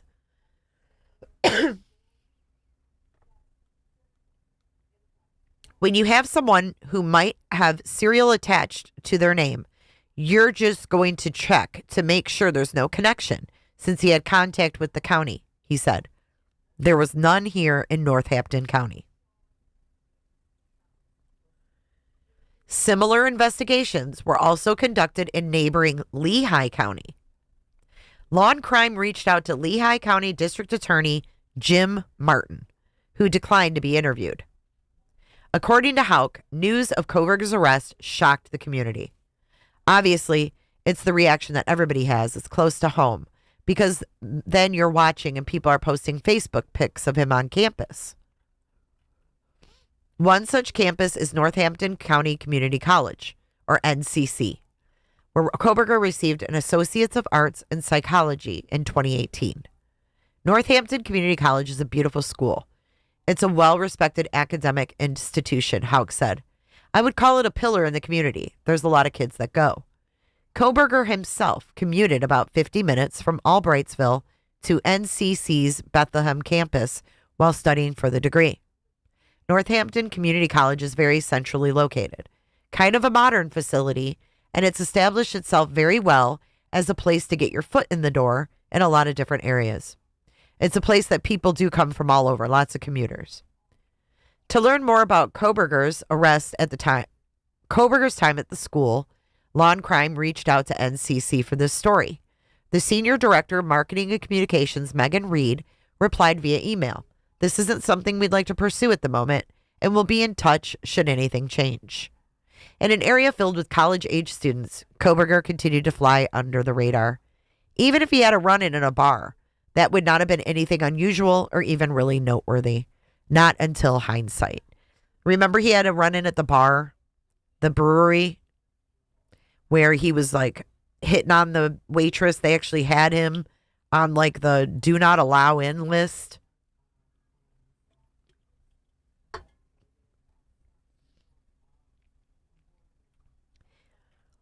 According to multiple reports, Kohberger frequented the Bethlehem brewery Seven Sirens. Remember this one? While he attended college in the area, people who have been interviewed said Kohberger allegedly made multiple women uncomfortable, so much so that records of his strange interactions were kept. Law and Crime reached out to the owner of Seven Sirens, but never received a response. We're going to go over that again in another live crimes. I have a whole video on Papa Rogers, all his posts. I think we need to read through them again. That's 10 minutes from you, Jason. Get it, girl, Maze. She's at the gym. Oh, Sophia, did you gift a membership? Thank you, Sophia. Jason, welcome to the channel. Thank you, Sophia, and welcome, Jason. Lori Scott, yes, I remember that too. That was weird.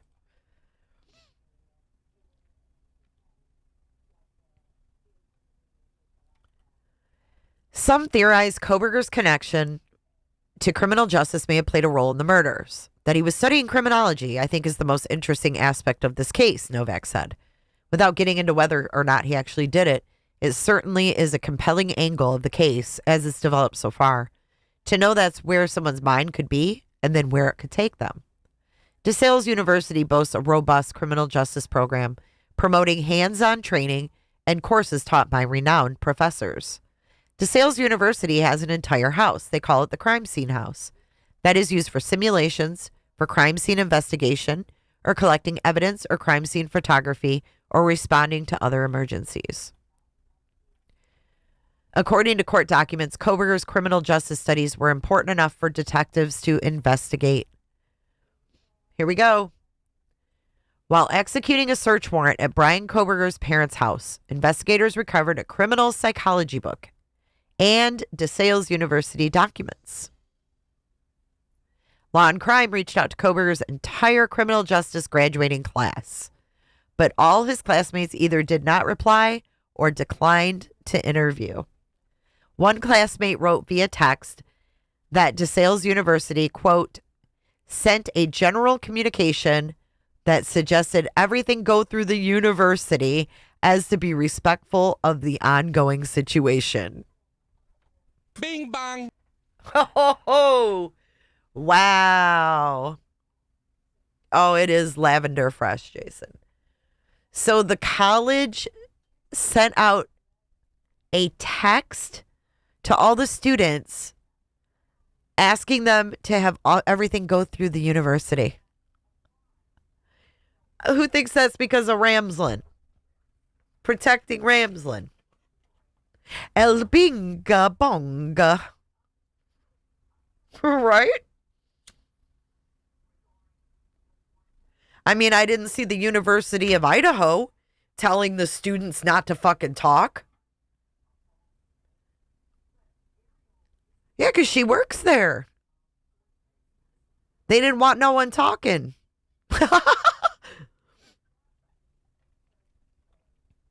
The Associate Vice President of Marketing and Communications, Carol Stegelman, told Law and Crime via phone that the school did not discourage students from speaking with the media.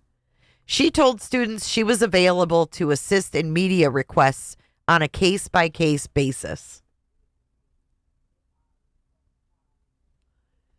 The school's statement via email recapped Kohberger's majors, the years he completed each program, and confirmed he was always a commuter student.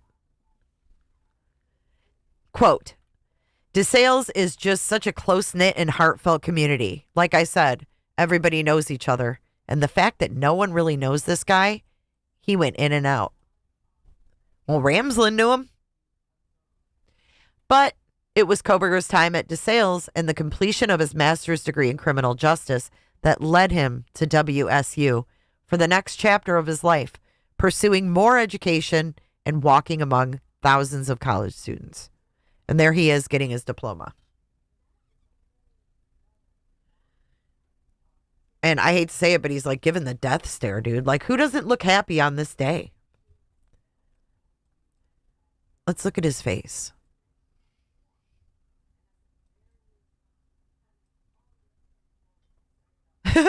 The guy's all smiley McSmileson, and he's just like, look at how inset his eyes are. I mean, his brow literally leaves a shadow over his eyes. He picked a school that she taught at, you think on purpose?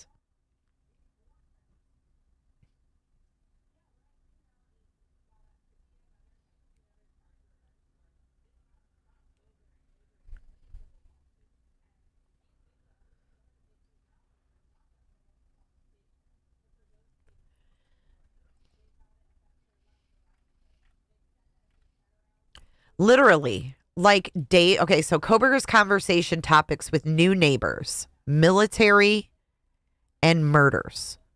Literally, like days after these murders happened, he brought it up when I saw him in the hallway. Christian Martinez told Law and Crime Network.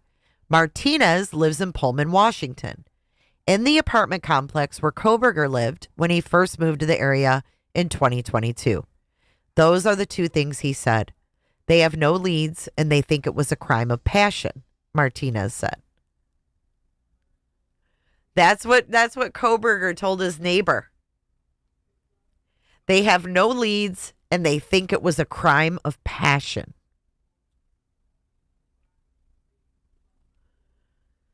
He just really liked talking to me in the hall. He would talk about his studies, like forensics and stuff and criminology stuff.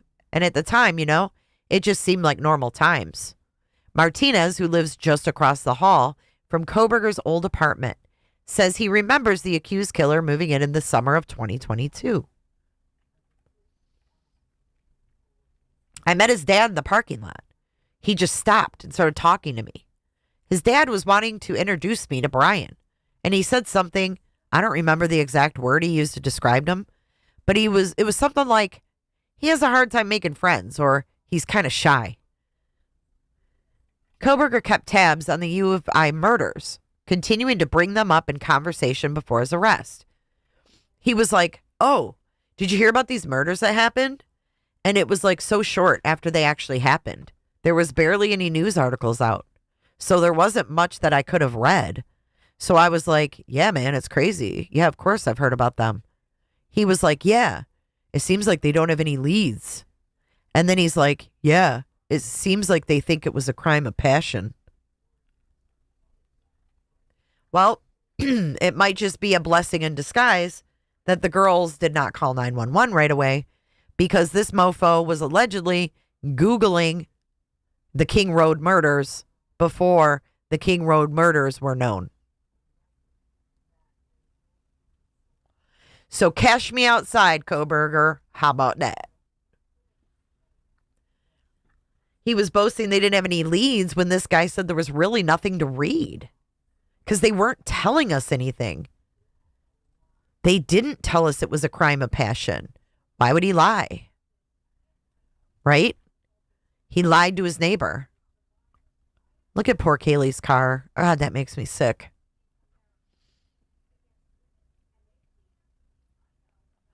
I mean, how can you be Googling King Road murders before the murders were even known? I'd love to know if he had a scanner app on his phone. Well, if he did, I would think it would have been in the evidence, right? Because we saw all the warrants for everything. That they would have had to have gotten a warrant for that app to prove that he was listening to it. So I would say no.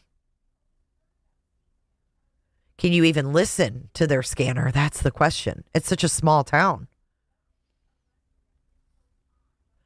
PKC, if he was really Googling that prior to the 911 call, that will bury him before the DNA. Why do you think that the state doesn't care if the DNA is in there or not?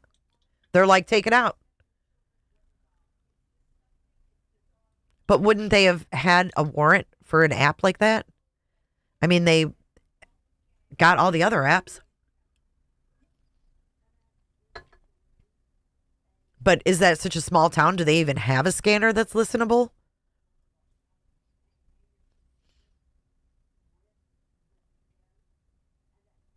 You can listen to it on the web, I guess.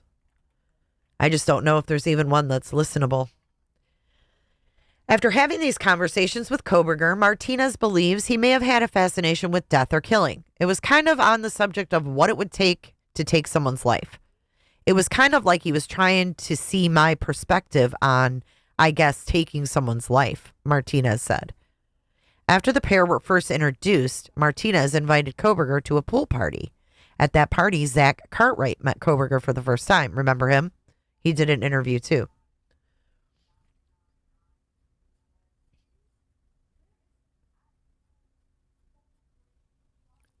The scanner is public. I didn't know. Sometimes you can't listen to them, depending on the area. Have we ever heard the scanner say, person passed out on King Road or unconscious person? I would feel if that scanner was listenable, we would have heard the dispatch audio.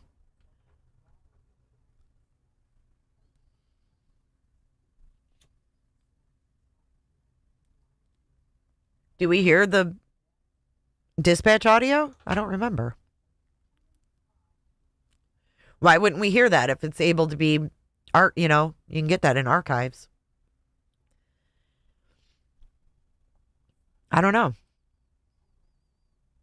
I did notice him, and I noticed that he was kind of standing off the entire time. This is at the pool party. He wasn't very social, which I thought was kind of weird. Because it was a party and people were interacting, he was kind of standoffish.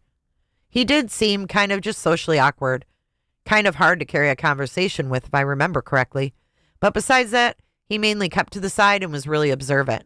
So much that, based on one small interaction, he knew exactly who I was maybe a month or so later when I saw him on that hike. I forgot about this. When they crossed paths again, Cartwright said it was strange how quickly Kohberger recognized him. It was really weird how he approached me and the people I was with, because he acted kind of like we were best friends. It was like a reunion or something, and he was really excited to see us, and I had no idea really who he was right at that second. How embarrassing. LATAW is an option. Right, but when they call 911, it goes to Whitcomb 911. They have a multi-county 911 system. So I don't know. I don't know how that works. I don't know who you'd FOIA it from. Oh, probably from, I don't know. Would it be the sheriff of LATAW? Because I don't think it was called in that way, right? Moscow was on the scene first. So I don't know if you can listen to Moscow audio. I don't know. That was the 911 call. I'm talking about the dispatch audio.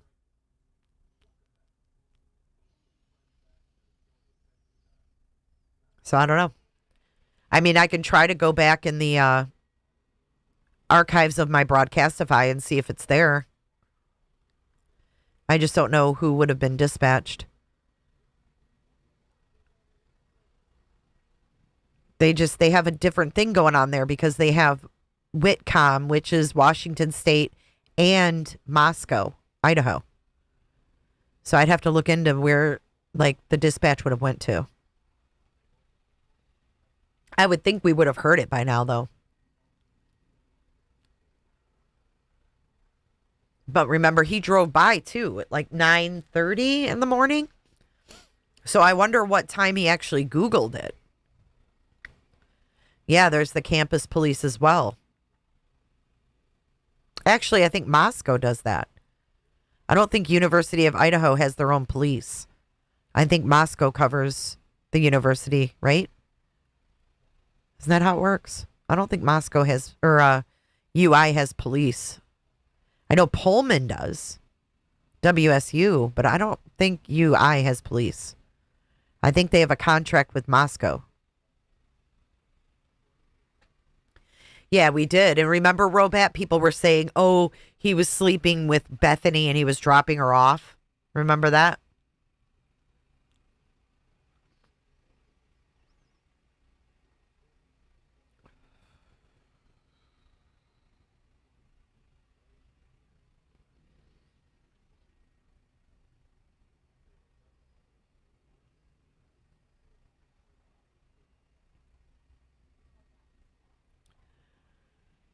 Yeah, I don't think they had. Yeah, I think they had officers. Yeah, remember the one guy, Flo?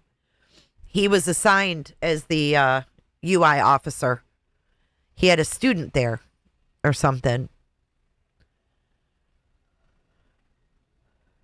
Okay, so Cartwright says, I did speak to the FBI at one point. I do believe that they spoke to a lot of people who were at that party. And maybe because that was one of his very first times, if not his first time in Moscow.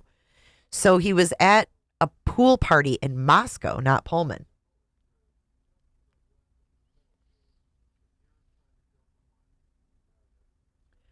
Your favorite uncle? Don't know. Can you prove that they did? Can you prove that all of Sigma Chi and Alpha Pi knew that they were dead by 8:30? If you can prove that, I mean, by all means. But I don't think you can. I don't know how you would.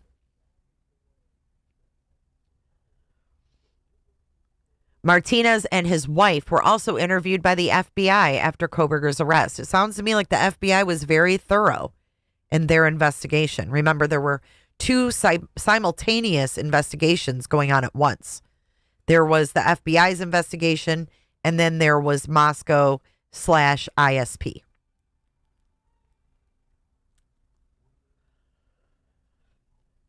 So about Martinez's wife. She didn't have a good feeling about him because every time I would like to tell her I'm going to invite Bryan because he didn't have any friends. And I was trying to bring him out and maybe meet people, but she was always like, no, please don't. In recalling their conversations after Kohberger's arrest, Martinez said some key points stand out. This is interesting. He was talking about genealogy because I was talking about 23andMe because me and my sister just did all that. And then he brought up something similar in his studies that had to do with being able to catch criminals because of their relatives' DNA, which is, I guess, how he got caught up in his mix.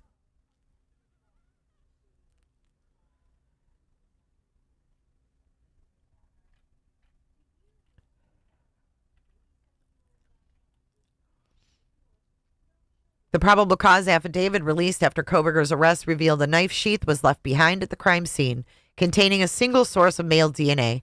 When compared with the DNA recovered from the trash at Kohberger's parents' house, it proved a near-perfect match. When the FBI interviewed Martinez, officials asked whether he had ever seen Kohberger with a similar weapon. Investigators determined the knife was a K-bar with the United States Marine Corps insignia on it. That also stuck out to past conversations Martinez shared with Kohberger. He would talk about the military. He was interested in my military service. Okay, so with that being said, think about Kopacka. Could he have met Kopacka somewhere and was also interested in his military service? When Thanksgiving approached, less than 2 weeks after the murders, Moscow police announced their investigation would continue through the holiday. As local, state, and federal officials continued on, in the early stages of the investigation, Kohberger texted Martinez on Thanksgiving saying, "Happy Thanksgiving to you and your family." Kind of made me feel bad because I was like one of the people that he made friends with. Would it have made a difference if I had been able to meet up with him the times that I could have? Maybe that would have changed anything. According to court documents, investigators believe the murders occurred just 11 days before Kohberger sent Martinez the Thanksgiving text between 4 and 4:25 a.m. on November 13th. A white suspicious vehicle was spotted near the home. Investigators determined it was a white Hyundai Elantra. Weeks later, Kohberger was behind the wheel of his white Hyundai Elantra when he was pulled over by police. Body camera video released after his arrest showed him and his father telling people they were traveling from Washington to Pennsylvania. When a search warrant was executed at Kohberger's parents' home on December the 30th, investigators recovered multiple items from that vehicle, including hiking boots, a shovel, goggles, and a wrench. Goggles. Remember eyewear, eye coverage? Dana, I think that was fake. I think that was a doctored picture. I don't think Kopacka really had that dog's collar. I don't think Kopacka's involved. But I think that Bryan Kohberger could have tried to frame Kopacka. I think that the area that he went to after the murders, where he could have disposed of clothing and the knife, was near a farm that Kohberger's aunt or Kopacka's aunt owned. Why would he go out to the area where Kopacka's aunt lived? And if they thought it was Kopacka, he kills himself, he's done. Hey, Kramit. Hope you have a better day. You know, Terry, it's funny you say that because if you go back through the police blotters, it actually shows that their 911 was down a lot.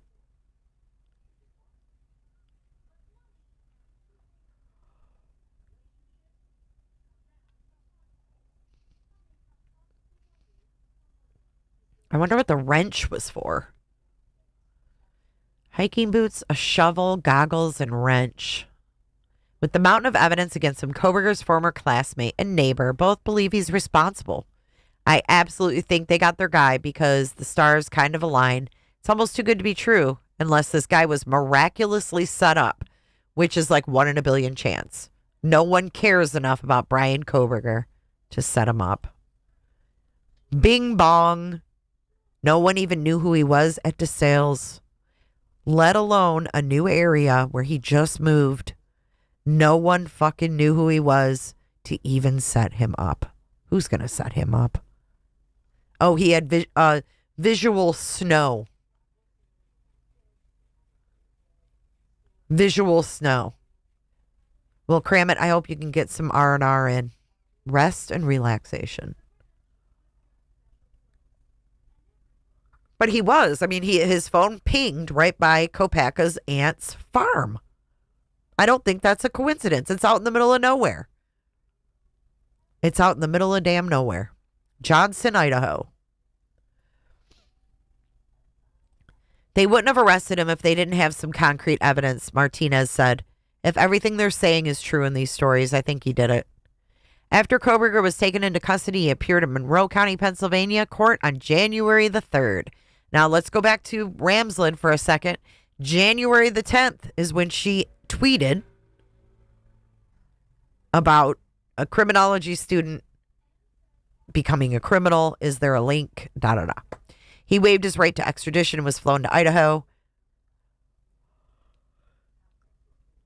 He had his first court appearance in Latah County in front of Megan Marshall, and he was appointed a public defender. And that's the end of that one. What do y'all think? Pretty crazy stuff, right? Going back through this now, it's pretty wild. We've got one more piece of this. Are you guys down for some more? Because we can do another live and go through the next part, or we can do it today. It'll be more about Ramsland and Blum and their drama. Buddy's owner of his collar. Right. That's Harlot Oscara. Thank you. I mean, the people are trying to implicate Kohberger or implicate Kopaka, just like I think Kohberger wanted to implicate him. I think there's something weird too. And if you guys missed the beginning was super interesting. If you go back, I'll chapter it after this is over. But the very beginning is crazy. There's glasses to manage visual snow. Really? That's weird. All right, so we'll go over that too. Hold on. Give me a second to pull it up. Just give me a second. Ooh, my screen looks blank. Hello. I'm back. Back in black. Okay, let me see. Look at this. Look at this ad. Just for a quick funny. Look at this ad. Is it possible? Is it possible to get a 6-pack for someone my weight? What? It says find out. All right, hang on. Let me get that pulled up. Thank you for being here, guys. Please hit the like button. The more likes that we get out there, the more y'all chat, the more chatty you are, the more that YouTube will pick this up in the algorithm, because I've kind of been slacking on my true crime. Shameful. But Sebastian Rogers' case has went from true crime to online true crime. So it's just been a lot of stuff that I've been covering on the other channel. Hey, say no.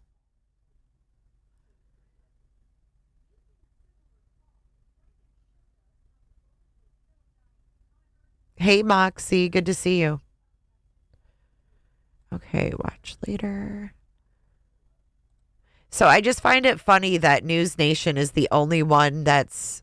I mean, they are reporting on Ramsland too, which is kind of funny. But like Brian Ensign is like, I know her. I've interviewed with her and I don't think she'd lie. And I don't think she lied at all. So I really would love to hear what you guys think if you missed the beginning. Because her wording, she's a writer. She's very crafty. She's very crafty in her wordings, if you will.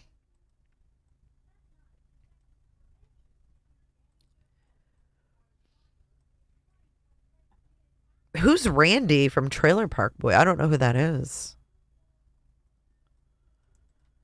Why is this so square? Hold on.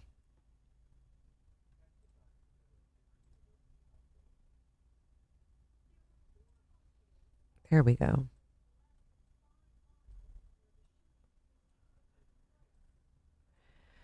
What do I think about Einan Harsh? Nothing. I don't think of Einan Harsh. I don't think he's relevant at all.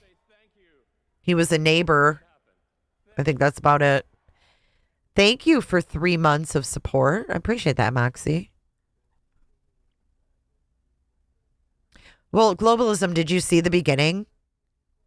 Because her statement is very it's worded just so.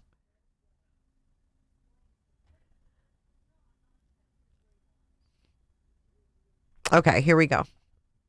This is Nancy Grace, and she's got Blum and all this stuff going on. Here we go. This is from...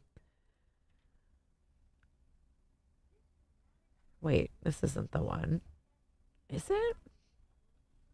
Hold, please. Didn't she just do one with Howard Blum the other day? Or am I losing my mind?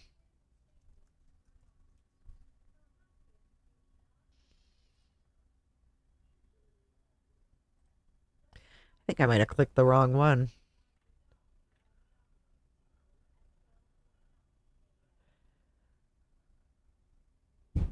Robat, didn't you send it to me? Oh, it's this one. Okay, I got it. She went over this twice. Shown that he was obsessed with. Okay, hold on. This is wild. Look at this, you guys. So look at this one. She's got Idaho students' murders, Kohberger's motive uncovered. And then when you go to this one, it's friggin' Howard Blum.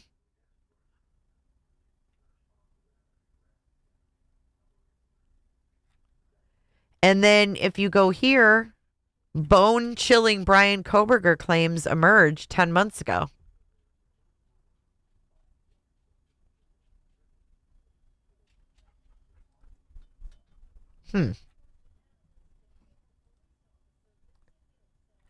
So this one here is from 2 days ago. This is the one I wanted. Here we go. Tell me exactly what's going on. One of the roommates has passed out, and she was drunk last night, and she's not waking up. Oh, and they saw some man in their house last night. Yeah. Tonight. Robat, was it the 9-minute one? Motive revealed. Why would Bryan Kohberger, according to the state, stalk and murder 4 innocent people at that King Road address? He had to watch them to see their comings and goings. What could possibly be the motive? He didn't even know them, according to the defense. Joining me now, expert Howard Blum, author of When the Night Comes Falling, a requiem for the Idaho student murders. Howard, motive? The big question in this entire case has always been why? Why would someone enter a house, off-campus home of 4 students and brutally murder them in the hours before dawn? And all along, everyone has been coming up with hypotheses about what could have happened.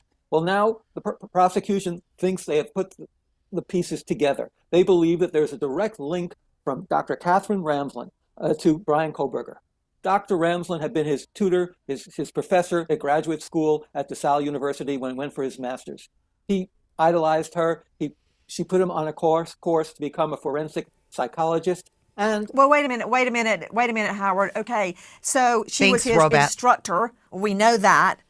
We know she's a renowned criminal investigator and professor. But how does that equal motive, Howard? Bryan Kohberger is someone who becomes obsessed easily. He was a heroin addict, and then he kicked it. I believe he was obsessed with one of the victims in the King Road murder house. And I also believe he was obsessed with Katherine Ramsland. I believe he, in a way, I fucking love it. I love how he says that shit with a smile. Dude, Zoe, so do I. He's always talked fragmented. He talked like that before, too. He cracks me up. Olive. He said that shit with a smile. He's like, the fuck? King Road murder house. And I also believe he was obsessed with Katherine Ramsland. I believe... Oh my God, it's so funny. Marco, don't say that. I don't think he's a hack job at all. I have respect for Howard Blum, and I've had him on my channel. So I don't know who exposed him as a hack job. That's what I'd like to know. Who exposed him as a hack job? Because I think the major publications he's worked for would beg to differ. Who proved him a hack job? I'm just curious. Who's the proof of that? Because that's funny. I think he's funny as shit. Drunk Turkey proved him to be a hack job. I've got a sound bite for that. Okay. Sounds legit. Let's keep going. I believe he was obsessed with Katherine Ramsland. I believe he, in a way, idolized her. He idolized all her accomplishments, and he wanted to make his own life, his own career, mirror her accomplishments. He wanted to become... Well, yeah, I mean, look at, he studied under her, which means he studied BTK like a mofo, right? You think Howard's obsessed with Bryan? I don't think that at all. That's funny. You should be ashamed of yourself, Marco Polo. Howard Kohberger. Oh, no, he's not wrong. I mean, it fucking makes sense. Sounds to me like he's talked to somebody, though. He doesn't report without talking to having sources.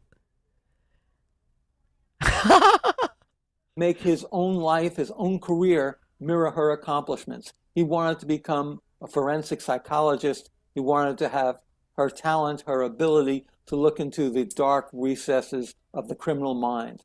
But he even wanted to take it one step farther as his relationship grew. He wanted to prove to her that he could be even better than she was in understanding the criminal mind, because he could commit the perfect crime. And this perfect crime that he was committing was in many ways, one can speculate, almost a love letter to Dr. Katherine Ramsland. Oh, Marco, I love you too. I don't know if he reached out to her. I don't think she would talk to him because his daughter does not even like Katherine Ramsland. So I don't think she's working with Ellie. No, she's too weird, man. I don't know. I don't think she's like that. I can't get down with that. I don't see her working with law enforcement. This is a woman who's talked to the BTK killer for 12 years and then split the proceeds of her book with him. I don't trust her. Right, but Howard doesn't get friendly with serial killers. That's the difference, right? That's why I trust him more. Like, his background, he's never been called a hack until you had all of this drama from people wanting to make this crime more than it is. She's weird. 12 years talking to a serial killer? You ain't had enough yet, lady? Fuck. I think it's weird. Thank you so much, Marco. And Kramet. Congratulations. Have another cold one, Marco. Like Cadel. I don't know. If it wasn't Drunk Turkey, I apologize, but that came from Marco. I don't know what they do on their show. I don't get to catch them very often. He was trying to win her affection and her respect, and his way of doing this. Do you want to know that that's been debunked? And I'll try to prove it. Brian Blum. His bizarre sort of erotomania was to make this perfect crime as an homage to her. Howard Blum has written the book, That's True, When the Night Comes Falling, but I need a shrink. Again, Dr. Bethany Marshall, I'm just a trial lawyer. What is he saying? Erotomania? What? What Howard Blum is... This lady is always washed out. I don't know why. Okay, so here's the psychologist. Listen. Saying is that Bryan Kohberger was in love with his mentor, and because he was studying to become a clinical psychologist, a criminologist, he wanted to commit the perfect crime. Howard Blum calls this erotomania. Erotomania is when somebody is in a very manic, excited state, and they believe that they are at the center of another person's attention. So he believes that Dr. Ramsland is in love with him, and he's going to prove that he's worthy of her love. Nancy, this makes no sense. I mean, honestly, she's a criminologist and he's going to commit a crime to impress her. I mean, logic, just, there's nothing logical about that. I mean, let's say it were true. Did he take a trophy to give to her? Did he take pictures to show to her? Oh. I mean, it would be more understandable if he. Oh, but wait a minute. There's a selfie. Thanks, Marco. There's a selfie. Drunk Turkey didn't say it. Yeah. He did take a selfie, though.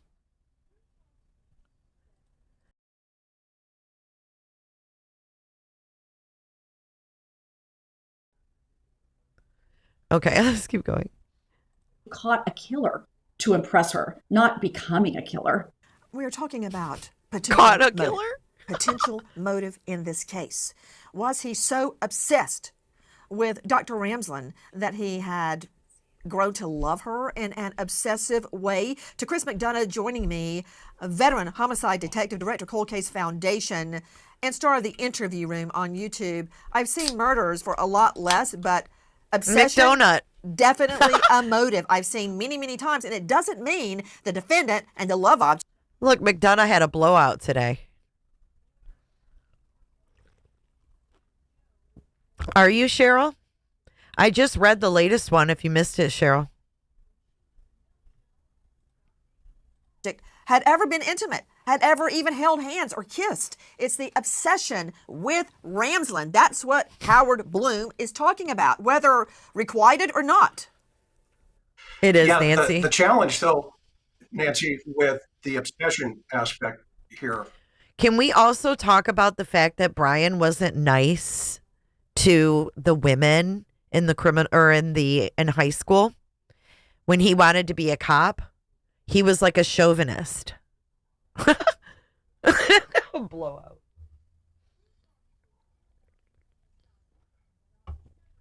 So maybe he thought he was smarter than Ramsland. I wonder if he thinks BK was obsessed with MM and Ramsland.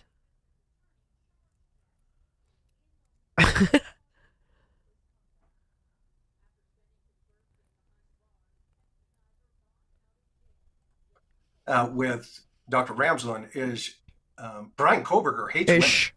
women. Let's just start there. Oh, shit. McDonough read my mind. Is that not what I just said? I just said motherfucker hates girls. So he's got to be smarter than Ramsland, right? Because Ramsland is so smart with all of this stuff. But guess what she hasn't done? She hasn't killed and got away with it, which would make him the perfect teacher, right? If he actually got away with it and then went on to become a professor. Imagine if he would have gotten away with it. Let's just talk about this for a second.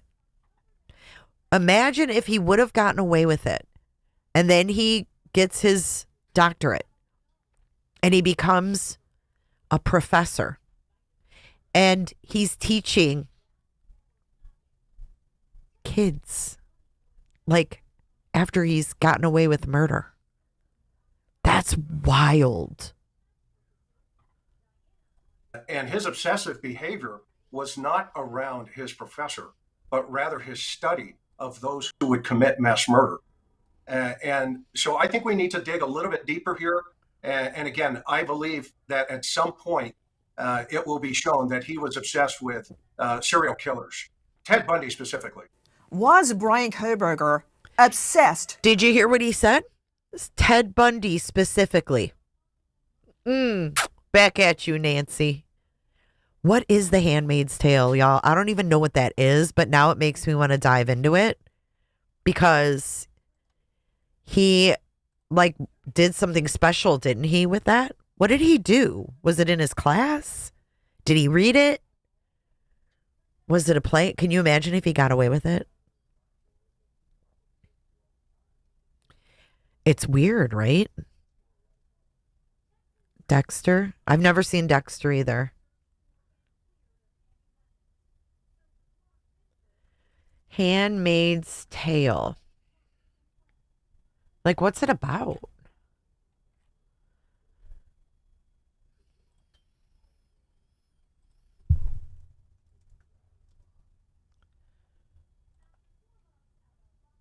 A powerless woman.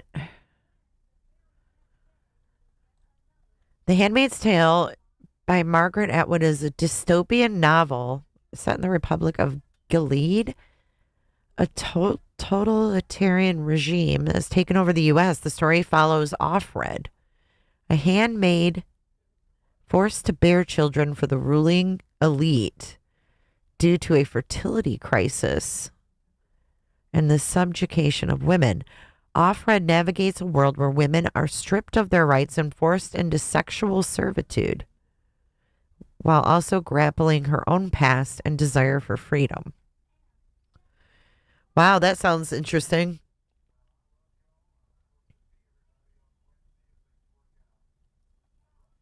Yeah, it's about fertility, right? Like low fertility, which now, did you hear they're like giving like benefits or something if you have a kid? Gilead, whatever. I don't know anything about that stuff. I don't even know what a handmaid is. It sounds creepy as hell.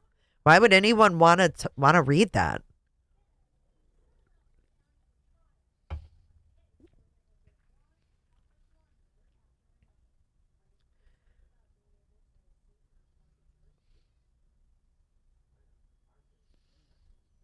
I just don't understand why that it's weird. I would think that's something that I wouldn't want to watch or read.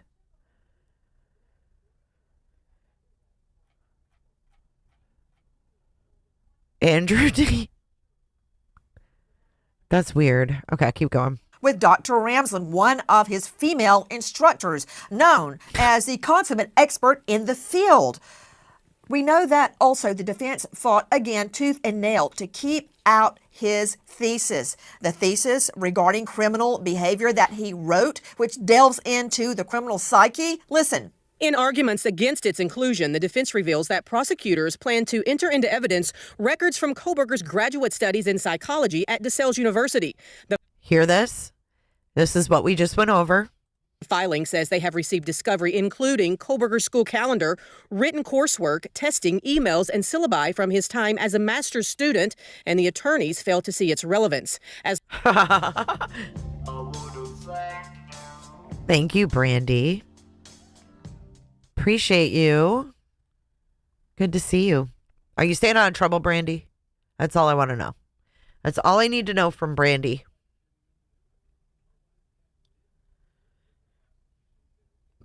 What's up, Gone Girl?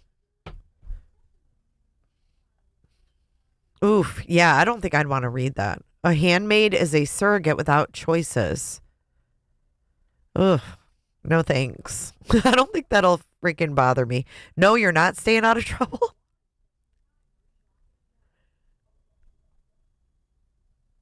Oh, well, I don't read the Bible, so that would help me there. So the prosecutors are entering into evidence. Oh, by the way, not to change the subject, but did y'all hear about freaking Smokey Robinson? Put a 1 if you heard about Smokey Robinson. Put a 2 if you haven't. Put a 3 if you want me to cover it. It's some weird shit, man. You did? Yeah, I don't want to read or watch movies about women being sex slaves. That's fucking gross. Especially, I mean, we have all these things with Diddy. Now we got freaking Smokey Robinson in the mix. The damn housewives or whatever are not housewives, but maids. Yeah, Smokey and his wife. Smokey and his wife are being sued. I know, but I'm a Motown girl, man. I'm a Motown girl. Alep's got a big 3. I know, but I love Motown. Yeah, it was his. There were 3. No, there's 4 does. There's 4 of them. I know. Dun, dun, dun. Dun, dun, dun, dun, dun, dun. It's so hard to separate the man from the music. Who can actually listen to Diddy? I mean, I think I was somewhere. Where the hell was I? And they were playing music in like a store or something. And literally a Diddy song came on and I was like, ew.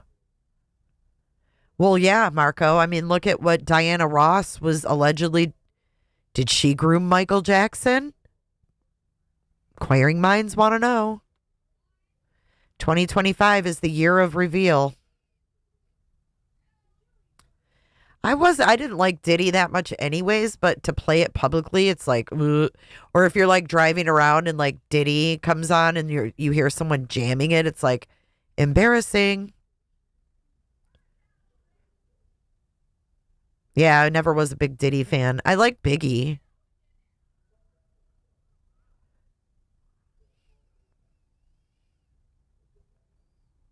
I like rap. I like all music, but Diddy was never really one of them.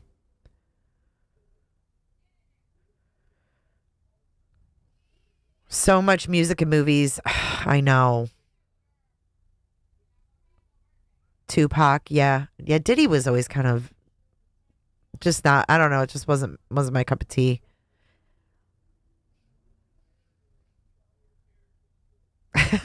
Agent, I would never call you a boomer. You guys, you couldn't tell one Diddy song? Come on. Marco, I'm sorry, I'm already married. I can't handle anything on Snoop. I can't do it. Bill Cosby was ruined for me. I just can't take all of this. Puff Daddy from the 80s. Well, same thing. It's all the same.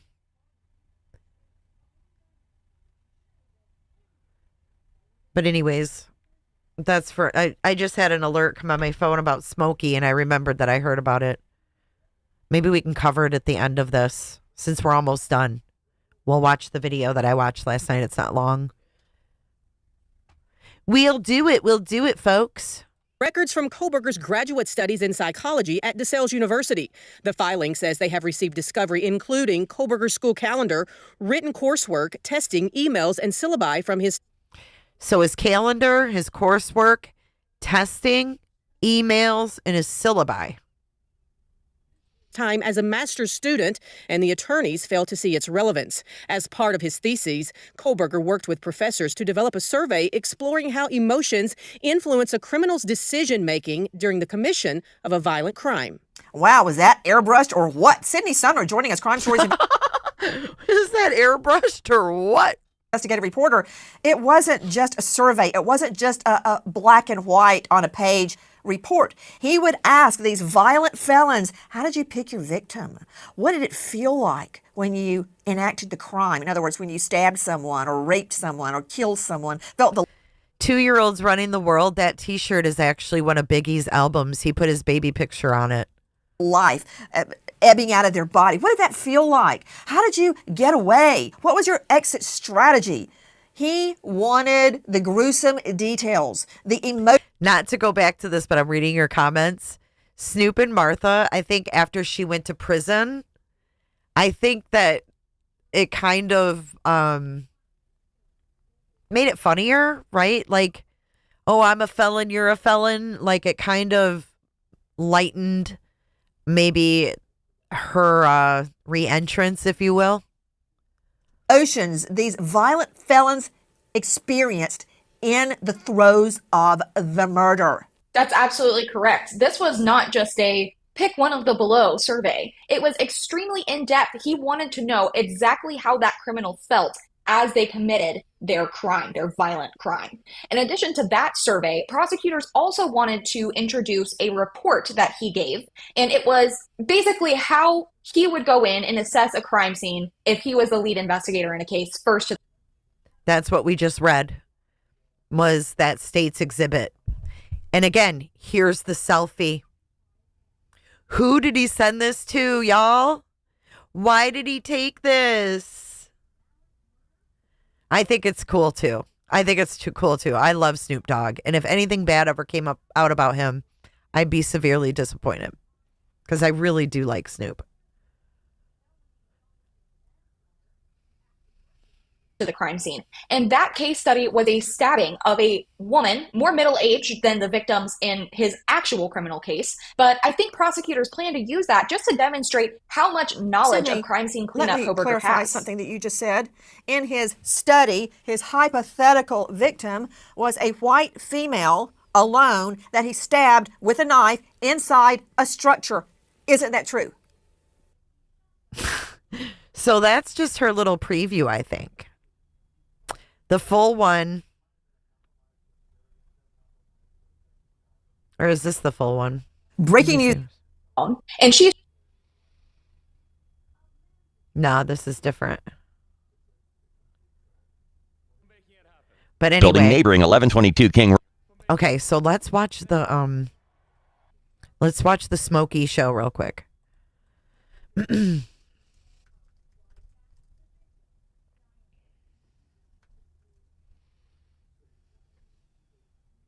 Yeah, 4 women. Oh, no. He's affiliated with Clive Davis. Didn't Clive Davis get in trouble? Oh, Lord have mercy. We filed a complaint against... Okay, here we go, guys. Oh, Lacey. Thank you for rejoining. I appreciate you. Thank you so much. Nothing is wrong with being a boomer. I tease you. I love my mother freaking boomers, okay? But y'all are funny as hell. Yeah, look at this, guys. Look at this thumbnail of Smokey. Look at what's behind him right here. Him and his wife. It says Clive Davis right behind her head.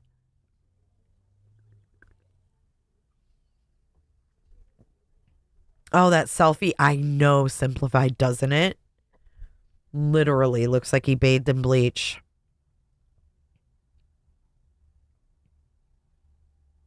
And if you guys are joining just now, don't fret. The very beginning is super interesting. So after this is over, I will chapter it so you guys can go back and watch what you missed. For those that have been here the whole time, appreciate you. All right, here we go. Let's get into it. We filed a complaint against William Smokey. Hold on. I didn't mean to do that. We filed a complaint against William Smokey Robinson Jr. We believe that Mr. Robinson is a serial and sick rapist that must be stopped. The very man who swooned fans with his music for decades is now accused of sexual assault. But he's not the... Look at him and his wife, y'all. The very... I mean, they've had a lot of work done. That woman, I don't know who his wife is, but I mean, this is just what's wrong with society. My coworkers are listening as well. See, She Who Sees. Hi, She Who Sees coworkers. I hope y'all are having a great hump day. Oh, man, it's awful, right? And look, I'm not trying to be weird, but like, look how big that lock is. The very man who swooned fans with his music for decades is now accused of sexual assault. But he's not the only one named as a defendant in this shocking lawsuit. I'm Elizabeth Milner with Law and Crime. Smokey Robinson and his wife Frances are accused of negligence, sexual battery, false imprisonment, and hostile work environment. And those are just some of the claims brought against the legendary singer by 4 women who we only know as Jane Does. The principal causes of action against Mr. Robinson, in particular, are sexual battery, assault, false imprisonment, gender violence, and creating a hostile work environment. It's not good. Obviously, these ladies are identified in the lawsuit as Does, Jane Does 1 through 4, to protect their privacy, since the lawsuit involves sexual misconduct of the worst sort. The nearly 30-page complaint was brought against Smokey Robinson and his wife Frances Robinson today in Los Angeles Superior Court. This was just yesterday. It was just filed yesterday. He's got the tears of a clown, I bet, today. 4 clients have a common thread.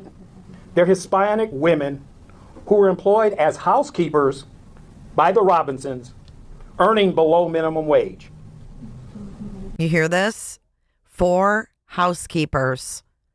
Hispanic, employed, making under minimum wage.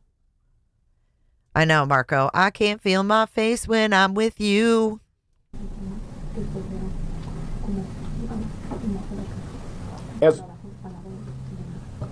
As low-wage workers in vulnerable positions, they lack the resources and options necessary to protect themselves from sexual assaults throughout their tenure as employees for the Robinsons.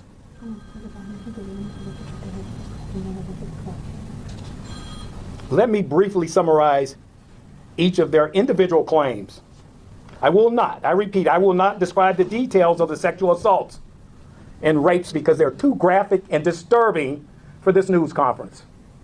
But you can read them in the complaints that we have provided with many of you today. According to the court filing, Jane Doe 1 began working for the Robinsons as their housekeeper from January 3rd of 2023 up until February of 2024. She claimed she was forced to resign because Smokey repeatedly sexually assaulted and sexually harassed her. The first alleged incident happened in March of 2023. Jane Doe says she worked on the weekend for the couple. On a Saturday, the complaint says defendant Smokey Robinson would take defendant Francis Robinson to the nail salon and would rush home, knowing that he would be alone with plaintiff JD 1, or Jane Doe 1. When Smokey came home, he allegedly would call her into his bedroom, lock the door, escort the couple's dog Shiloh out of the room. He showers, then only puts on his underwear, then would neatly place a white towel on his bed in preparation for what was about to occur. The filing.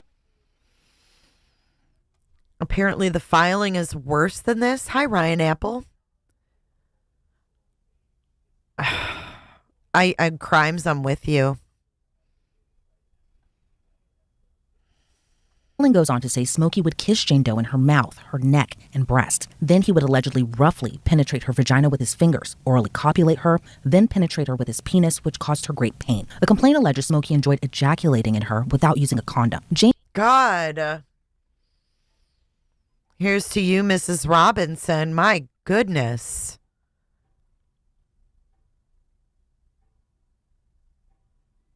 Jane Doe says she would resist, and in one attempt to stop him, she said, "You're married," and Smokey casually ignored it. These are Hispanic women. I wonder how old they were. Dolores, thank you for becoming a Patreon. I appreciate your support. Thank you so much.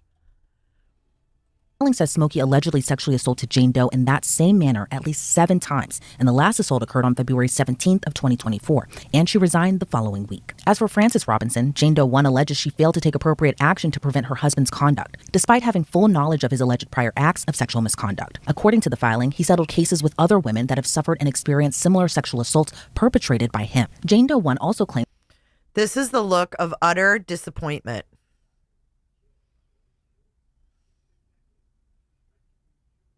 Utter disappointment.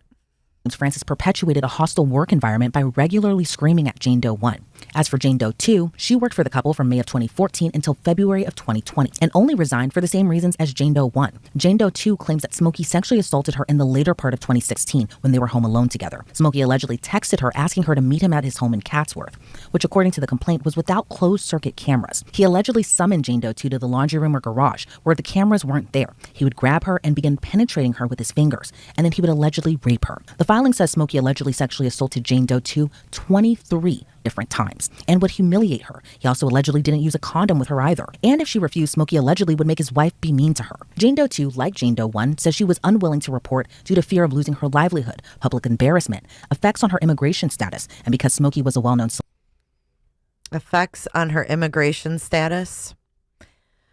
Celeb with influential friends and associates. Jane Doe 3 allegations are very similar. She worked from Smokey from February of 2012 until April of 2024. He would allegedly do the same bedroom ritual, including showering, placing a towel on his bed, then would allegedly force Jane Doe 3 to lie face down on the towel and then would penetrate her. The complaint alleges Smokey Robinson raped Jane Doe 3 in the same manner at least 20 times. Oh my God. This is horrible.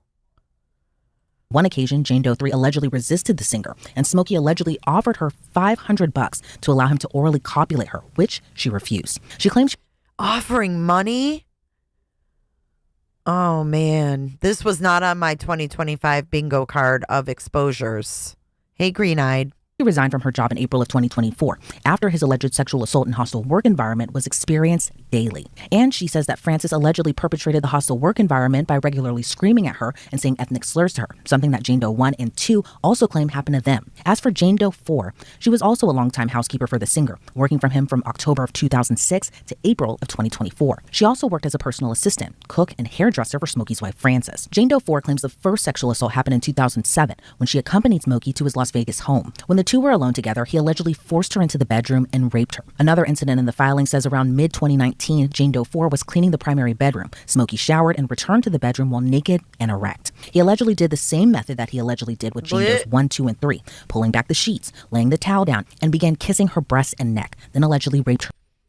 All these 4 women with the same stories. Oh my gosh, this is gross. 2. According to the filing, Smokey's alleged sexual harassment and assault continued until the very day she decided to resign. The filing says Smokey's wife Frances also regularly screamed at Jane Doe 4 in a hostile manner and used ethnic slurs against her. The obvious question that one will ask, and I suspect most will, why didn't they report Robinson's criminal misconduct to law enforcement or go public before now? As I said before, these women were all low wage earners living from paycheck to paycheck. They all feared missing a payday and not being able to pay their rent or buy food for their families. Also, Smokey's Robinson celebrity status intimidated them and all made them feel powerless. I want to add that these 4 women were afraid of shame, familial humiliation, and embarrassment. The stigma that still exists in some cultures that unfortunately blames a rape victim for the assault perpetrated against them. And having to tell their husband and children of these despicable acts against them left them overwhelmed with shame and embarrassment. So throughout their dreadful experiences with Mr. Robinson, all 4 women remained silent because many of them worked at the same time.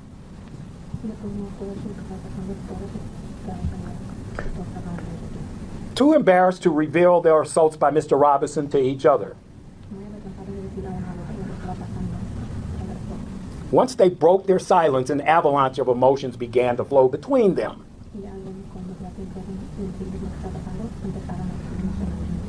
Hence, they're all here today. In addition to the allegations of rape, sexual harassment, and hostile work environment, all 4 Jane Does claimed the Robinsons failed to pay them minimum or overtime wages. They weren't provided rest or lunch breaks or provided wage. See, that's bullshit. He thought because they were illegal, he could take advantage of them like that? And you think that, like, everybody who's mad about illegals, right? Oh, get them out of our country. Talk to motherfuckers like this that have been employing them for 2 fucking decades. Are you kidding? He's part of the reason why they want to come here. He's part of the fucking problem. Statements for the hours that were worked. The 4 Jane Does are also suing for intentional infliction of emotional distress, negligent infliction of emotional distress, gender violence, failure to pay overtime wages, and more. The 4 Jane Does are also seeking damages of no less than $50 million. Obviously, I hope they get no every amount penny. of money can compensate these women for what Mr. Robinson subjected them to. But given the gravity of Mr. Robinson's despicable and reprehensible misconduct that is further detailed in the complaint, this amount is clearly warranted. There are so many disturbing and, quite frankly, unsettling allegations mapped out in this complaint. I'm joined now by former federal prosecutor Nima Rahmani. Nima, I was pretty stunned by this complaint, especially because of these graphic details in it. What's your reaction to it? Stunned is the right word, Elizabeth. This guy cracks me up. Have you guys ever seen him? I think he's been on Nancy. Is it Nancy? Or maybe it's a different show on Law and Crime. I couldn't believe it when I read the allegations in the complaint, and not just one victim, multiple victims telling very similar stories of sexual assault and vaginal rape. Really disturbing to read, you know. And obviously, as lawyers, you think you've seen it all, but this was quite disturbing reading through the sordid details in this complaint. Absolutely. And, you know, Smokey Robinson is a legendary singer, obviously for R&B, obviously for type of love music. But this is just, I can't emphasize enough how disturbing it is. And what do you kind of make of this pattern between Jane Doe 1, 2, 3, and 4? Smokey Robinson would allegedly shower, put a towel down, and allegedly raped 4 different women, all of whom worked on his staff, all of whom. And then he didn't even have the decency, if you will, to wear like a condom. What a sick, oh God, man. The tears of a clown when no one's around. I've always hated movies. Never impressed me. Hollywood never impressed me. Actors don't impress me. I don't know half their names because I clearly don't give a fuck. Never have. I've never been impressed by them. I've always looked at musicians and Hollywood separate, but now I see it's all one big motherfucking pool. But I hate movies. Not into them. I'd rather watch something that's real that happened. You know what I mean? He didn't want babies. No, he just freaking didn't care, probably. It was what made him feel the best. Think about it. What man wants to wear a condom? You know what I mean? I always thought it was overrated. I don't think a lot of the Hollywood actors are that good looking that people make them better looking than they are. You know what I mean? Like, for example, Brad Pitt was like, yeah, he's got a nice face and stuff.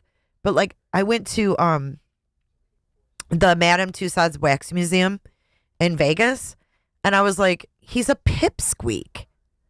He's not even like masculine. He's like this little dude. I don't know. It's just overrated.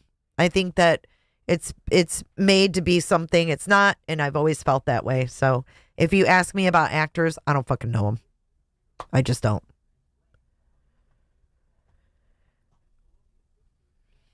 Yeah, I think I've always felt that way too, JR. It's so boring with make-believe people. Whom were 4 Hispanic women, all now going by Jane Doe. But what's your reaction to just this, what feels like and appears like abuse of power, but also sexual assault and rape? Graphic details and is he going to be arrested? Stories, like you said, he would allegedly shower, he would come out, he put the towel down. Oftentimes these sexual assaults allegedly took place in parts of the home that didn't have cameras, when his wife was. He's old as hell. And how does he look so young? He looks younger than me. His face has less wrinkles than the 50 years of me. How is that possible? How old is Smokey Robinson? Let's look it up. Since I don't fucking use Siri either, I have her ass shut off. How old is Smokey Robinson? 85 years. Shut up. He's 85 years old. He's got less wrinkles than me at 85. That's more than Botox. That's called stretching that shit. He got that shit stretched, man. Wow. That's pretty fucking amazing. Getting her nails done or otherwise out of the house. And you have individuals who, like you said, fall into the same category of, household help of a certain national origin and certain race. And you would take advantage of them, both in terms of being their employer, sexually assaulting them, groping them, even penetrating them. So really disturbing allegations. When you're handling these types of cases as a civil plaintiff's lawyer, which I am, and oftentimes people that are abusers, they are usually not abusing just one person. So when you have individuals come forward that substantiate these allegations, it can make for a much more powerful case.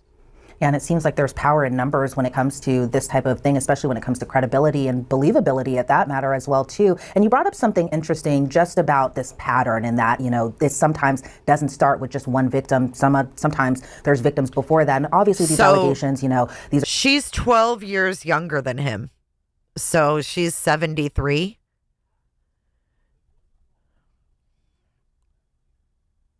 I don't really want to hear the rest of that, but she's 73. Let's get to the picture of her and him. Here it is. She's 73. I bet you that when she smiles, I bet her face just looks like that all the time. I bet that's like if she smiles, that's how her face looks. I bet you if she frowns, that's how her face looks.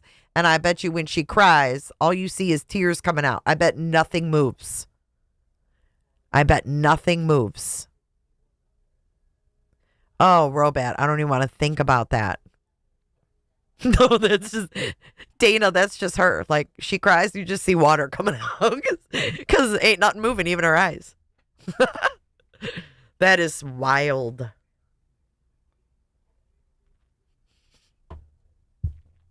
Yeah.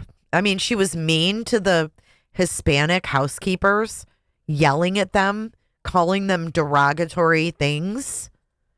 I mean, that doesn't sound to me like a good person inside. Right. Is this a white party? No, it looks like they're at some Healthcare Advocates International. I really can't. It's really sad, JR. I hope that, at least these women can get some justice. Do you guys think that he'll be arrested? Or will it just be a civil court thing? What do you think will happen? Does this dude have kids? Oh, get this. He had an affair with Diana Ross briefly for about a year when he was married to Claudette Rogers. He had 2 children with his first wife, Claudette Rogers, and another son with a different woman during that marriage. This dude has never kept his dick in his pants. See, why do we overlook that in the past?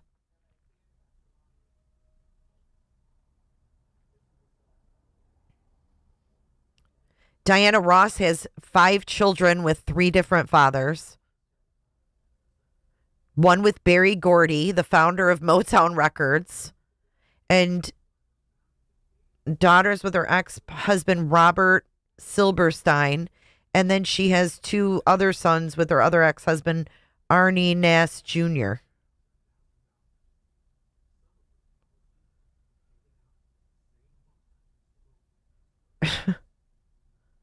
Wow.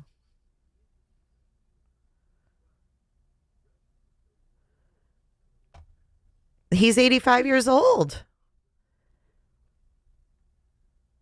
Did you really, Greenhead? Oh, yeah. I wish I never knew anything about all that, Robin. Robat. Ugh. All right, let's get them off the screen. They're creeping me out. They are all weird. Yeah, they swapped around. And then, we got Diana sleeping with Berry Gordy. It's really sad, isn't it? Yep, Berry Gordy's grandson is the guy from LMFAO. You're right. That's true. I wonder how those guys are doing.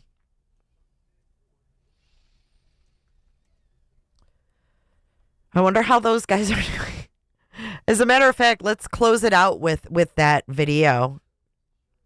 Garth Brooks, I don't know. I didn't follow that one. I didn't even know about it. Thank you guys for joining. And in memory of his grandchild, I don't know which one is him. Let's close it out with this. Have a great hump day, guys. I love y'all. I'm probably going to get a monetization removed, but it don't matter. Here we go. Bye, Jennifer.